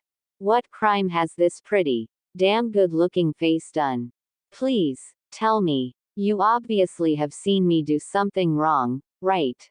I mean, why else would you insult me to my face? So, know-it-all-san, why don't you enlighten me on my shortcomings? Naruto asked. Oh, rest assured that Naruto was aware of how much BS was coming out of his mouth. He was Naruto, Uzumaki. He was made for trouble, but trouble was fun if you knew how to manage it. Yakumo said nothing. She tried to think of times that she had seen the blonde doing anything, but she found nothing. She had been in her compound most of her life, so that might work as an excuse, but she knew it only solidified his point. She seemed a tad embarrassed.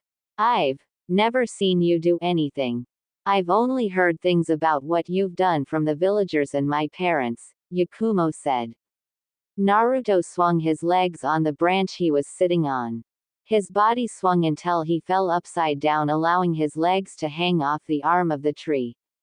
And what have they said I've done? I mean, they would tell you the specifics, right?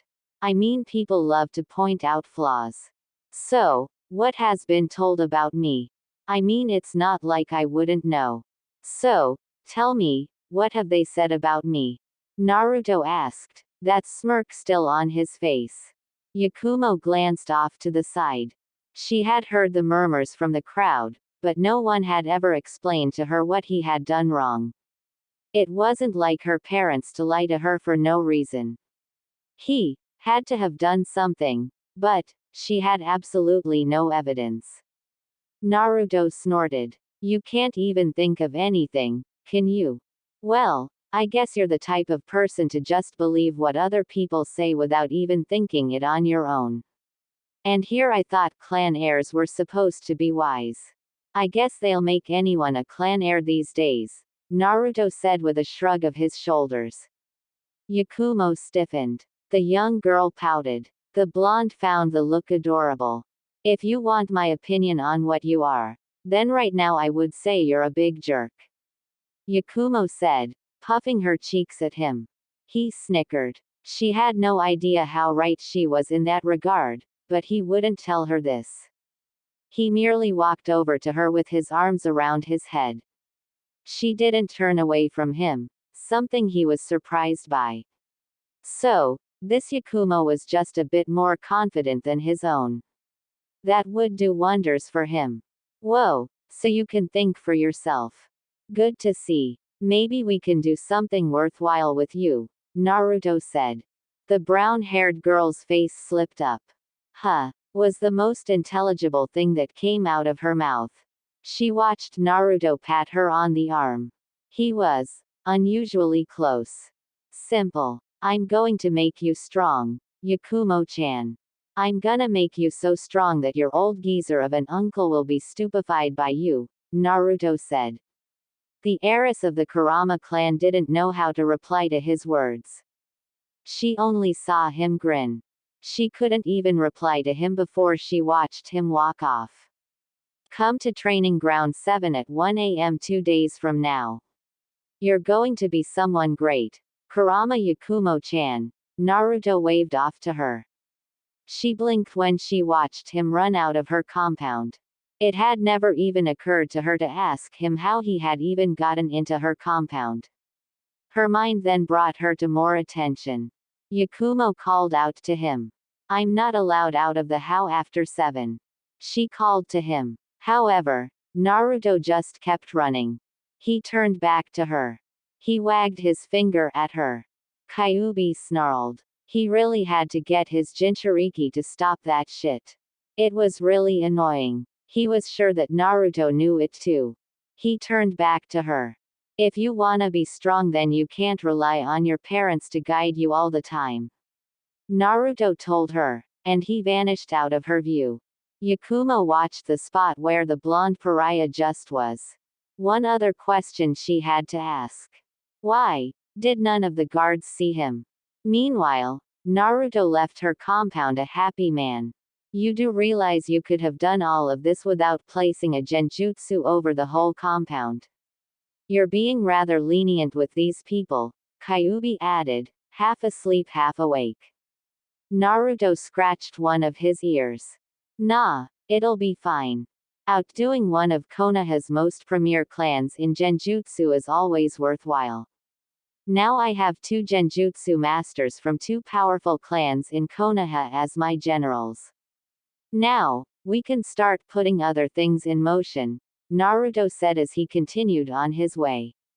Sasuke opened his eyes when he felt his alarm go off. He had gone to bed early. He noticed the moon in the sky. He turned the clock off and glanced at it. It read half an hour to 1 in the morning. Sasuke rolled out of his bed and brushed his hair for a moment. As he got dressed, Sasuke kept telling himself how crazy he was. It was the dead last of the academy that was telling him he was going to rule the world with the Uchiha as his first grand general. Sasuke never cared about what happened to him as long as he made Itachi pay for his treachery, but to hear of the blonde's goals was not something the Uchiha could associate with him. Sasuke had spent all 3 days thinking on this matter. He had not told the Hokage nor anyone about what Naruto had told him. He stood up and placed on his shoes.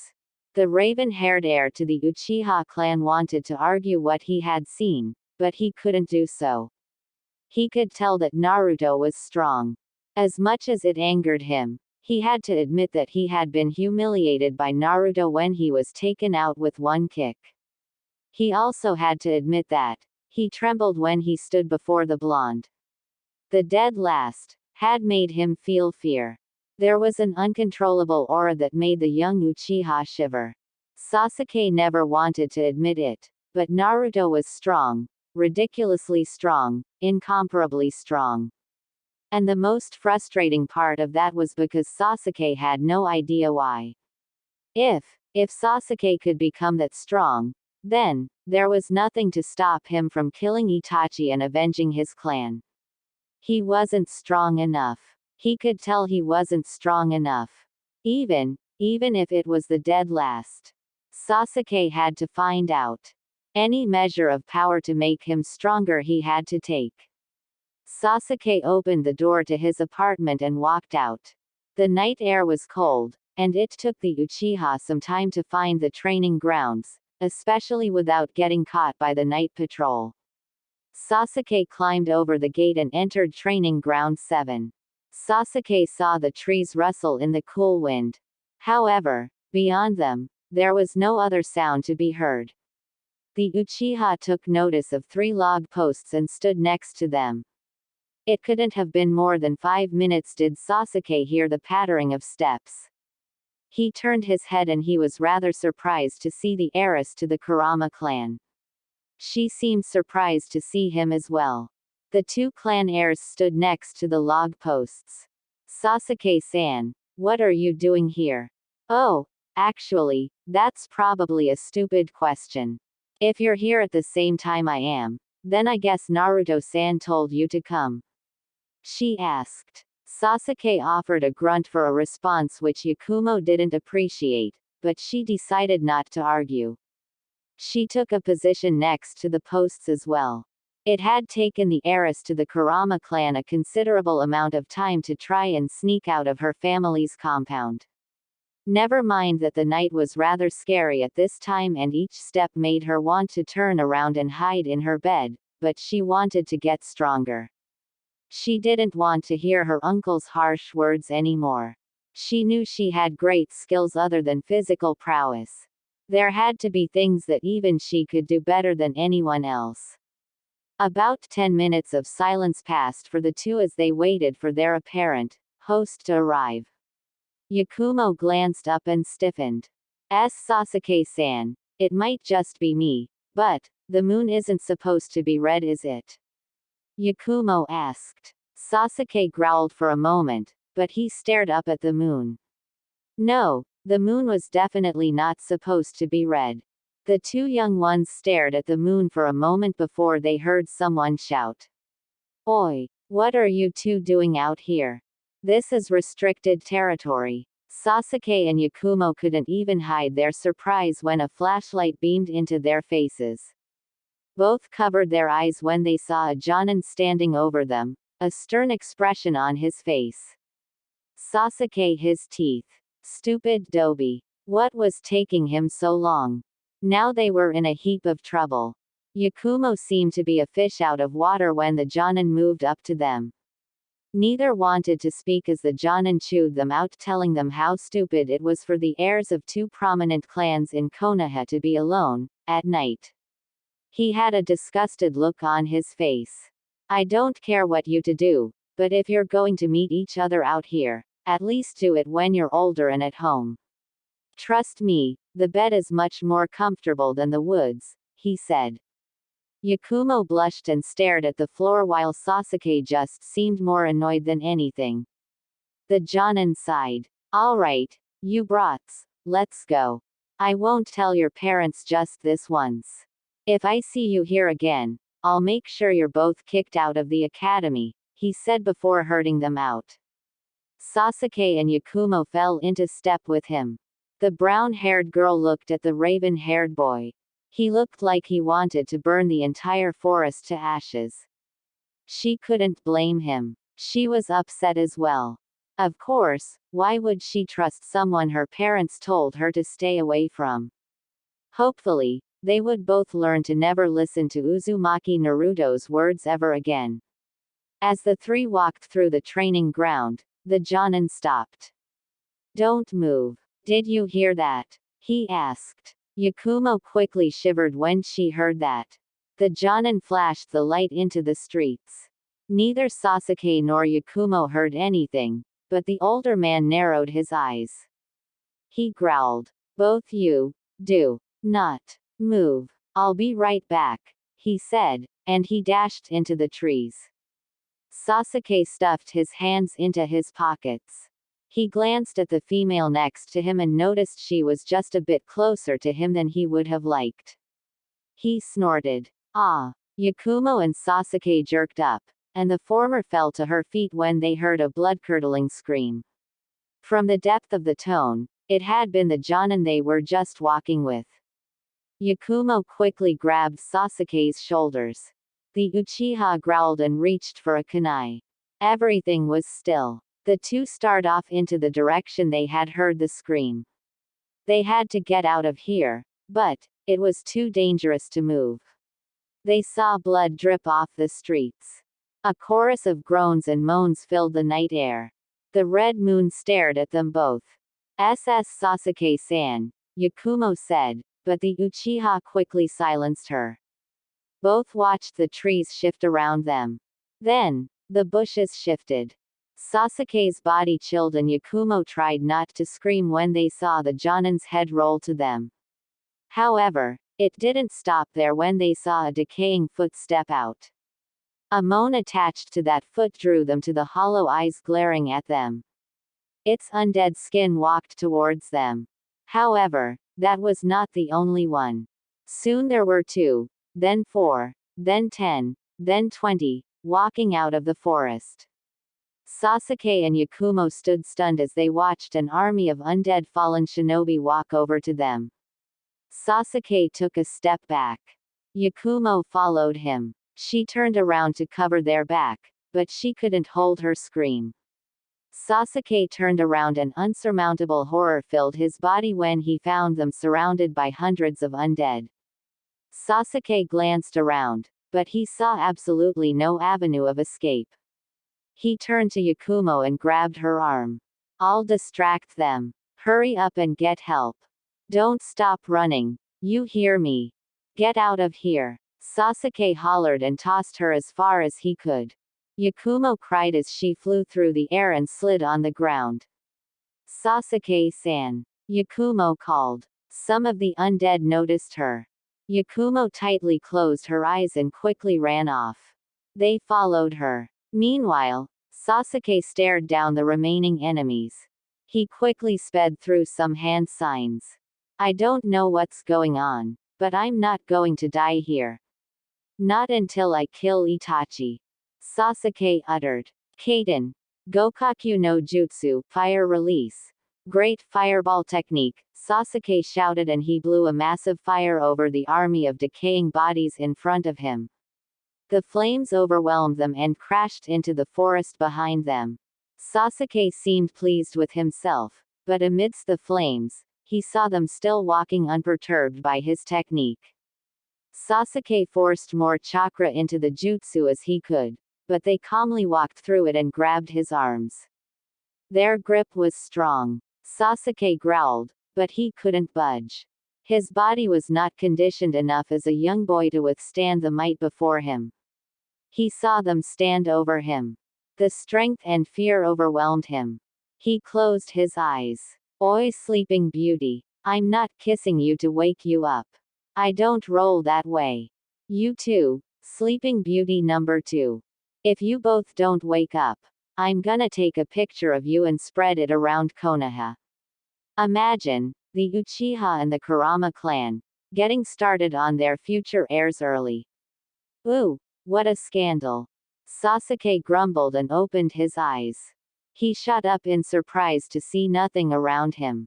He saw Naruto standing over him. There were no enemies. There was no decapitated Jonin. In fact, the only Jonin was the one sleeping next to them.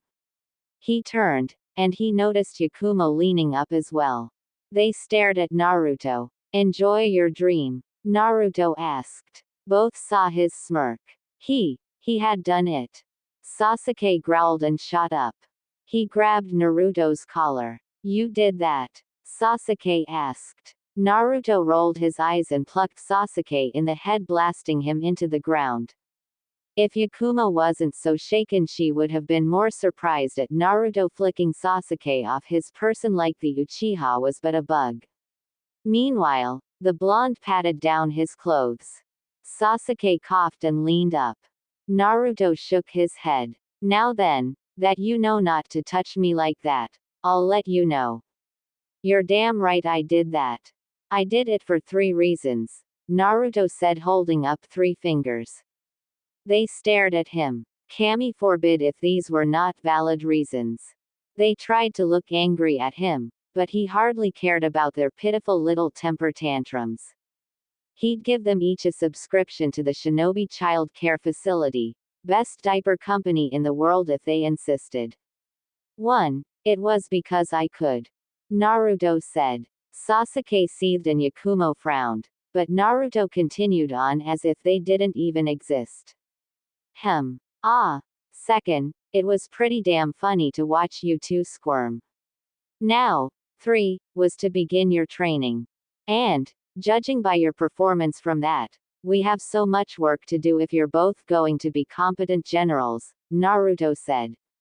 That made their anger diminish somewhat. They looked at him rather confused at his words. The blonde saw this and smacked his forehead with his hand. Naruto said. The 3 watched the Jonin lean up.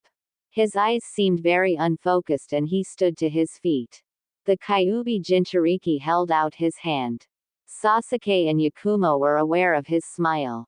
You will go home, and you will confront your wife's cheating. No, you'll do better than that. Go into the red light district, snag yourself a nice girl, what little of them there are, and take her back home. That's right, you're going to Netori your wife. Make sure she sees it too. Then, just before you finish, face her and say, the aristocrats. Naruto said. He then pushed the Jonin away. The man walked off without another word. Sasuke and Yakumo watched him leave. Confusion could not have been more evident on their faces. Oh yeah. Be sure to videotape it. Send it to my house. I gotta store it in my things to bribe people with scroll. Naruto shouted out until the man was out of view. He seemed very proud of himself and firmly nodded his head. Ah, Netori. Good. OL protagonist perspective. Seeing that his work with that loser was over, Naruto turned back to his 2 underage generals. Now then, about what I just witnessed. Why in Kami's gloriously tight couldn't 2 heirs of 2 famous genjutsu-related clans not break out of my weakest genjutsu? Naruto asked. Yakumo seemed a tad embarrassed while Sasuke grunted and stared off to the side. Don't tell me you two really believe in the undead. Naruto said. Their eyes focused on other things which made the blonde want to smack himself. He stared at them and he wondered if it was possible to remove the brains of these 2 and substitute them for garbage cans. That would have been a vast improvement to what he remembered. He actually wondered if Sasuke would have fallen for this in any of the other realms he had been to. Hey, don't give him such a hard time. There is the Edo Tensei and there was also that other technique by that hot redhead's leader. Shit, what was her name? The girl obsessed with her hair, Kyuubi said. Naruto tilted his head to the side. He wondered if he could get his head to touch the ground this way. Gonna need to be a bit more specific, ol' buddy, ol' pal, ol' friend. I've met too many girls like that. We both have, Naruto thought. Kyuubi couldn't even try and argue that point. The nine-tailed fox scratched the back of his head. You know, the girl back during the original realm. She was your first non-Sasuke kiss. Only took you like kissing the idiot 2 times before getting to her. That chick. She could steal chakra natures. She was the first one you ever got tongue action from. Kyuubi said. Naruto stiffened and grinned. Oh, Fuka-chan. Now I remember. Ah, I wonder where she is now. Probably Frenching someone else. Sigh, I miss her, Naruto thought. Odd, he had never looked into Fuka before. However, he knew that Kyuubi caught this. The fox smirked. I'm smelling harem member number 2. He boasted. Naruto wanted to roll his eyes, but his mind just couldn't find a reason to turn the suggestion down. Damn you, male hormones. No wonder females were scared of you. Then again, perhaps the inverse is true as well. One could hope and pray for that type of thing. Sasuke and Yakumo watched Naruto stiffen. Oh come on. Since when did you have a thing for soul women? Naruto asked. Kurama stretched his body. Since I remembered what happened to you when she kissed you, tried to kill you. Or was Naruto Jr. having an interesting day before then? Kurama asked. Naruto stood still. The cold air blew on his face. Sasuke and Yakumo stared at him. They were starting to wonder if he had just been deciding on what to tell them. Little did they know that Naruto had just died. Yes, Uzumaki Naruto, Op among Ops, conqueror of the world, just died from a local aneurysm. Oh well, better luck next time. No protagonist, no story, no harem. Farewell. Hey, you can't die, you idiot. I still need my temple. Get your back here, Kyuubi said and pumped chakra into the blonde's brain. Naruto's eyes moved. He was alive. He was back amongst the living. You, sack of shit-eating piece of death drinking. Mouth too, chakra empowered. 10,000-foot tall youth-looking Rakuto Sennin bastard child, Naruto panted as he placed his hands on his knees and hunched over. He turned to see Sasuke and Yakumo still looking at him, even more confused than before. Naruto closed his eyes while he heard his tenant's uproarious laughter.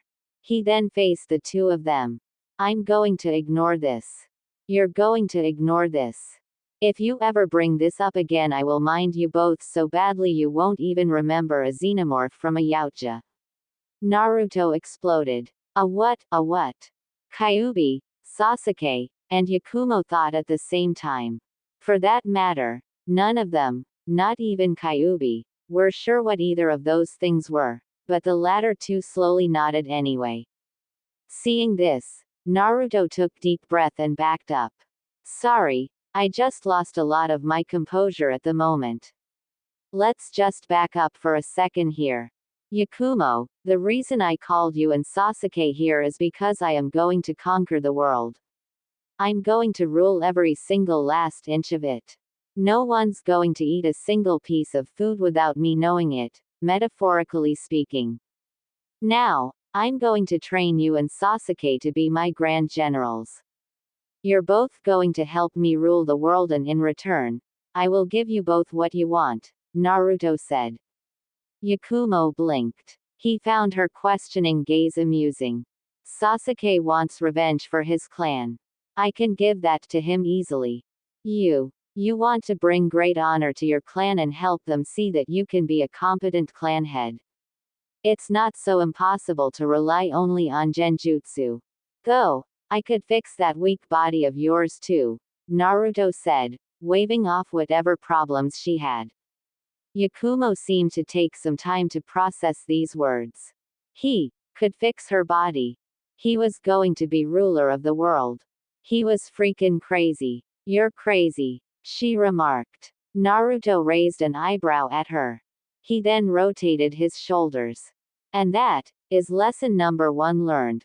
Little lady, Naruto replied to her. She continued to stare at him. She wondered if it was too late to leave. Unfortunately for her, It definitely was.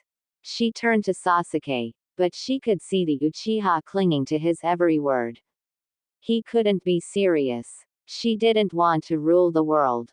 She just wanted to make her family proud. She didn't want to rule over people. But, I don't want. She jumped when Naruto plucked her in the head. Oh, you want it. You just don't want it. Ah, no one can ever be honest. Here, let me tell you what your future is going to be like if you refuse me. I'm going to mind wipe this conversation from your head. You'll return home. You'll continue to be berated by your uncle. You won't join the Shinobi Academy. Your parents will try to assign a smoking hot genjutsu teacher to try to help you. News flash. She can't. You panic. You question your ability to lead your clan. Your ID takes over and kills your parents. You then have to be put down because you're a threat. That sound like something you want? Naruto asked. Despite the smile on his face, Yakumo shivered at the thought of these things. She never wanted anything to happen to her parents. I don't have an ID, she said. Naruto snorted. Yeah, sure. Whatever. I'll deal with that thing too when the time is right. So bid your time, you creepy thing. Naruto hollered. Yakumo didn't know why she felt anger for a moment, but it quickly vanished. Naruto cleared his throat. The blonde walked out into the forest and turned to them. I'll give you the same words I gave Sasuke. If you don't want to join me, that's fine. However, don't stand in my way or I'll cut you and the rest of your family down. Nothing is going to stop me. Most definitely not Konoha, Naruto said. Yakumo slowly found her strength despite the assumed threat. She stood up. Why me? There have to be more capable people than me, Yakumo said. He rose an eyebrow. So, this realm's Yakumo was also the inquisitive type. He would have to store that information away for future purposes. However, he wasn't going to feel bad at bursting her bubble. He smiled. Well, you're right about that. I could actually get people better than the two of you, infinitely so currently, Naruto admitted. Though, that was perhaps half true. Getting people like that would require a more delicate approach, and this wasn't about delicate. It was about fun. He watched Sasuke's eyes harden and Yakumo seemed like she had just caught him in a loop. So then you don't need me. I can't be a part of this, she said. However, before she could even move, Naruto kicked her feet from under her and sent her to the ground. She groaned and clutched her head in pain.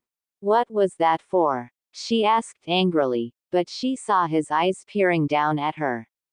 Obviously I could have better than you and Sasuke right now, but I won't have better than the two of you later. Do you really think that I will allow people who can't be the very strongest to be serving under me? Yes, I am aware of that paradox. Now, shut up. We're 7, but I know how strong I am and I know how strong I can make the both of you, provided you both give me your everything, Naruto said and picked her up. Sasuke stomped his foot on the ground. If that's the case, then how do I know that wasn't a genjutsu you showed me before back in the academy? Give me some more proof, Dobi. How strong are you? Sasuke asked. Naruto wanted to roll his eyes. Honestly, humans and proof. Was believing in something really so damn hard? Was a little faith so damn hard?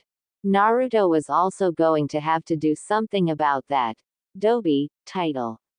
He turned to his first general. How strong do you think I am? Naruto asked, but he quickly corrected himself. Scratch that. How strong do you want me to be?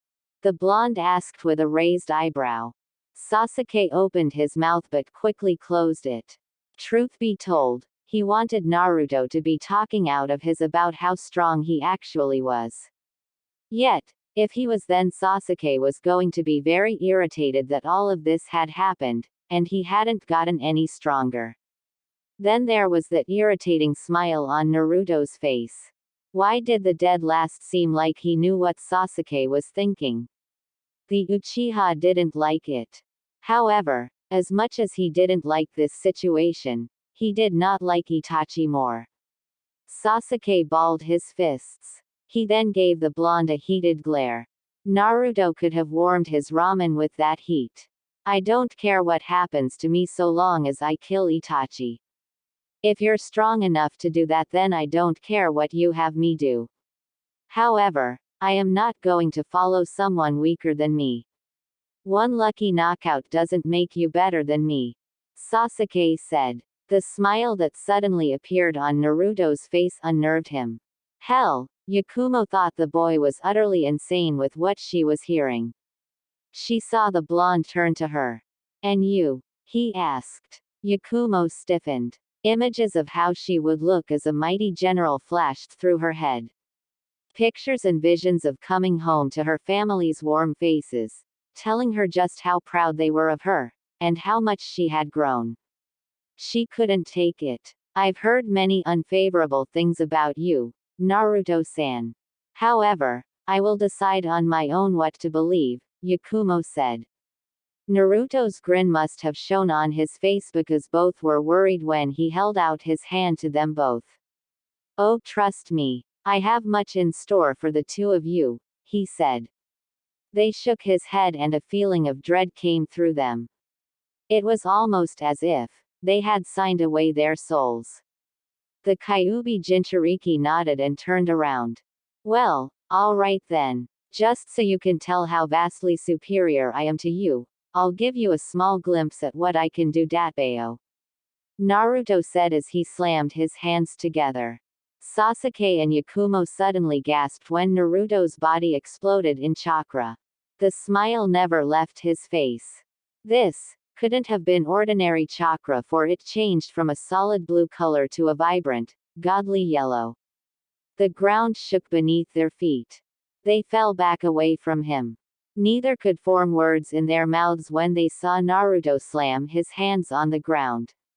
Know thy name and be torn asunder, Naruto called before he raised his body and snapped his fingers. In an instant, the shaking stopped. His chakra dissipated. Naruto seemed very pleased with himself.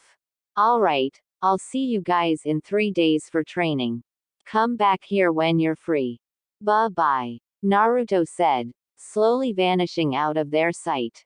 Sasuke and Yakumo watched him leave, but neither could say anything. He hadn't done anything. Where was the proof?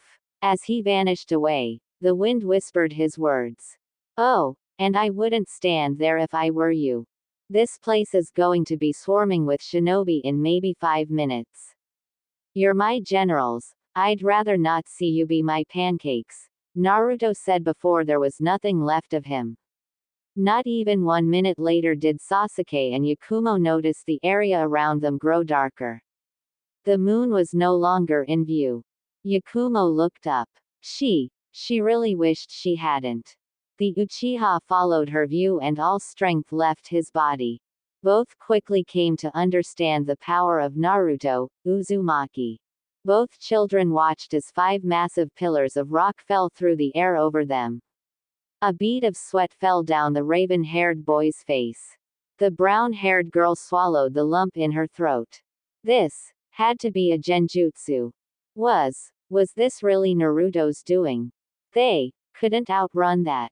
Those pillars of stone were going to crush them like some crushinator thing. Both fell to their knees and a bright light quickly appeared over them. They glanced down and saw a massive seal light up. Quickly, their bodies were covered in light, safely transporting them away. Sasuke groaned as he landed on the floor of his apartment room. Yakumo groaned when she roughly landed in her bed and dropped to the ground. Both coughed, but not even a second later did a thunderous crash rock the land of fire and Konohagakure. Heavy winds and dust blasted through the village. Neither dared open their windows, but they could feel their respective buildings shake. The sounds of chaos filled the ears as people screamed for their lives. They both understood and feared who they had just been aligned with. Meanwhile, Naruto cursed when his house of cards fell down due to the shaking. Quote exclamation mark. That's the 5th time, he said and brushed the cards away. You do realize you increase the difficulty by like, over 9,000 times with that jutsu of yours. Why even bother? There are much easier solutions, Kyuubi asked. The blonde leaned his head back and felt the rumbling earth. Even now, he could sense dozens of shinobi going to investigate. Don't you know Kurama-chan? Kyuubi snarled at the suffix but listened anyway. Everyone loves rock and roll, Naruto uttered with a massive laugh. Despite himself, the Kyuubi laughed as the ground shook violently around them.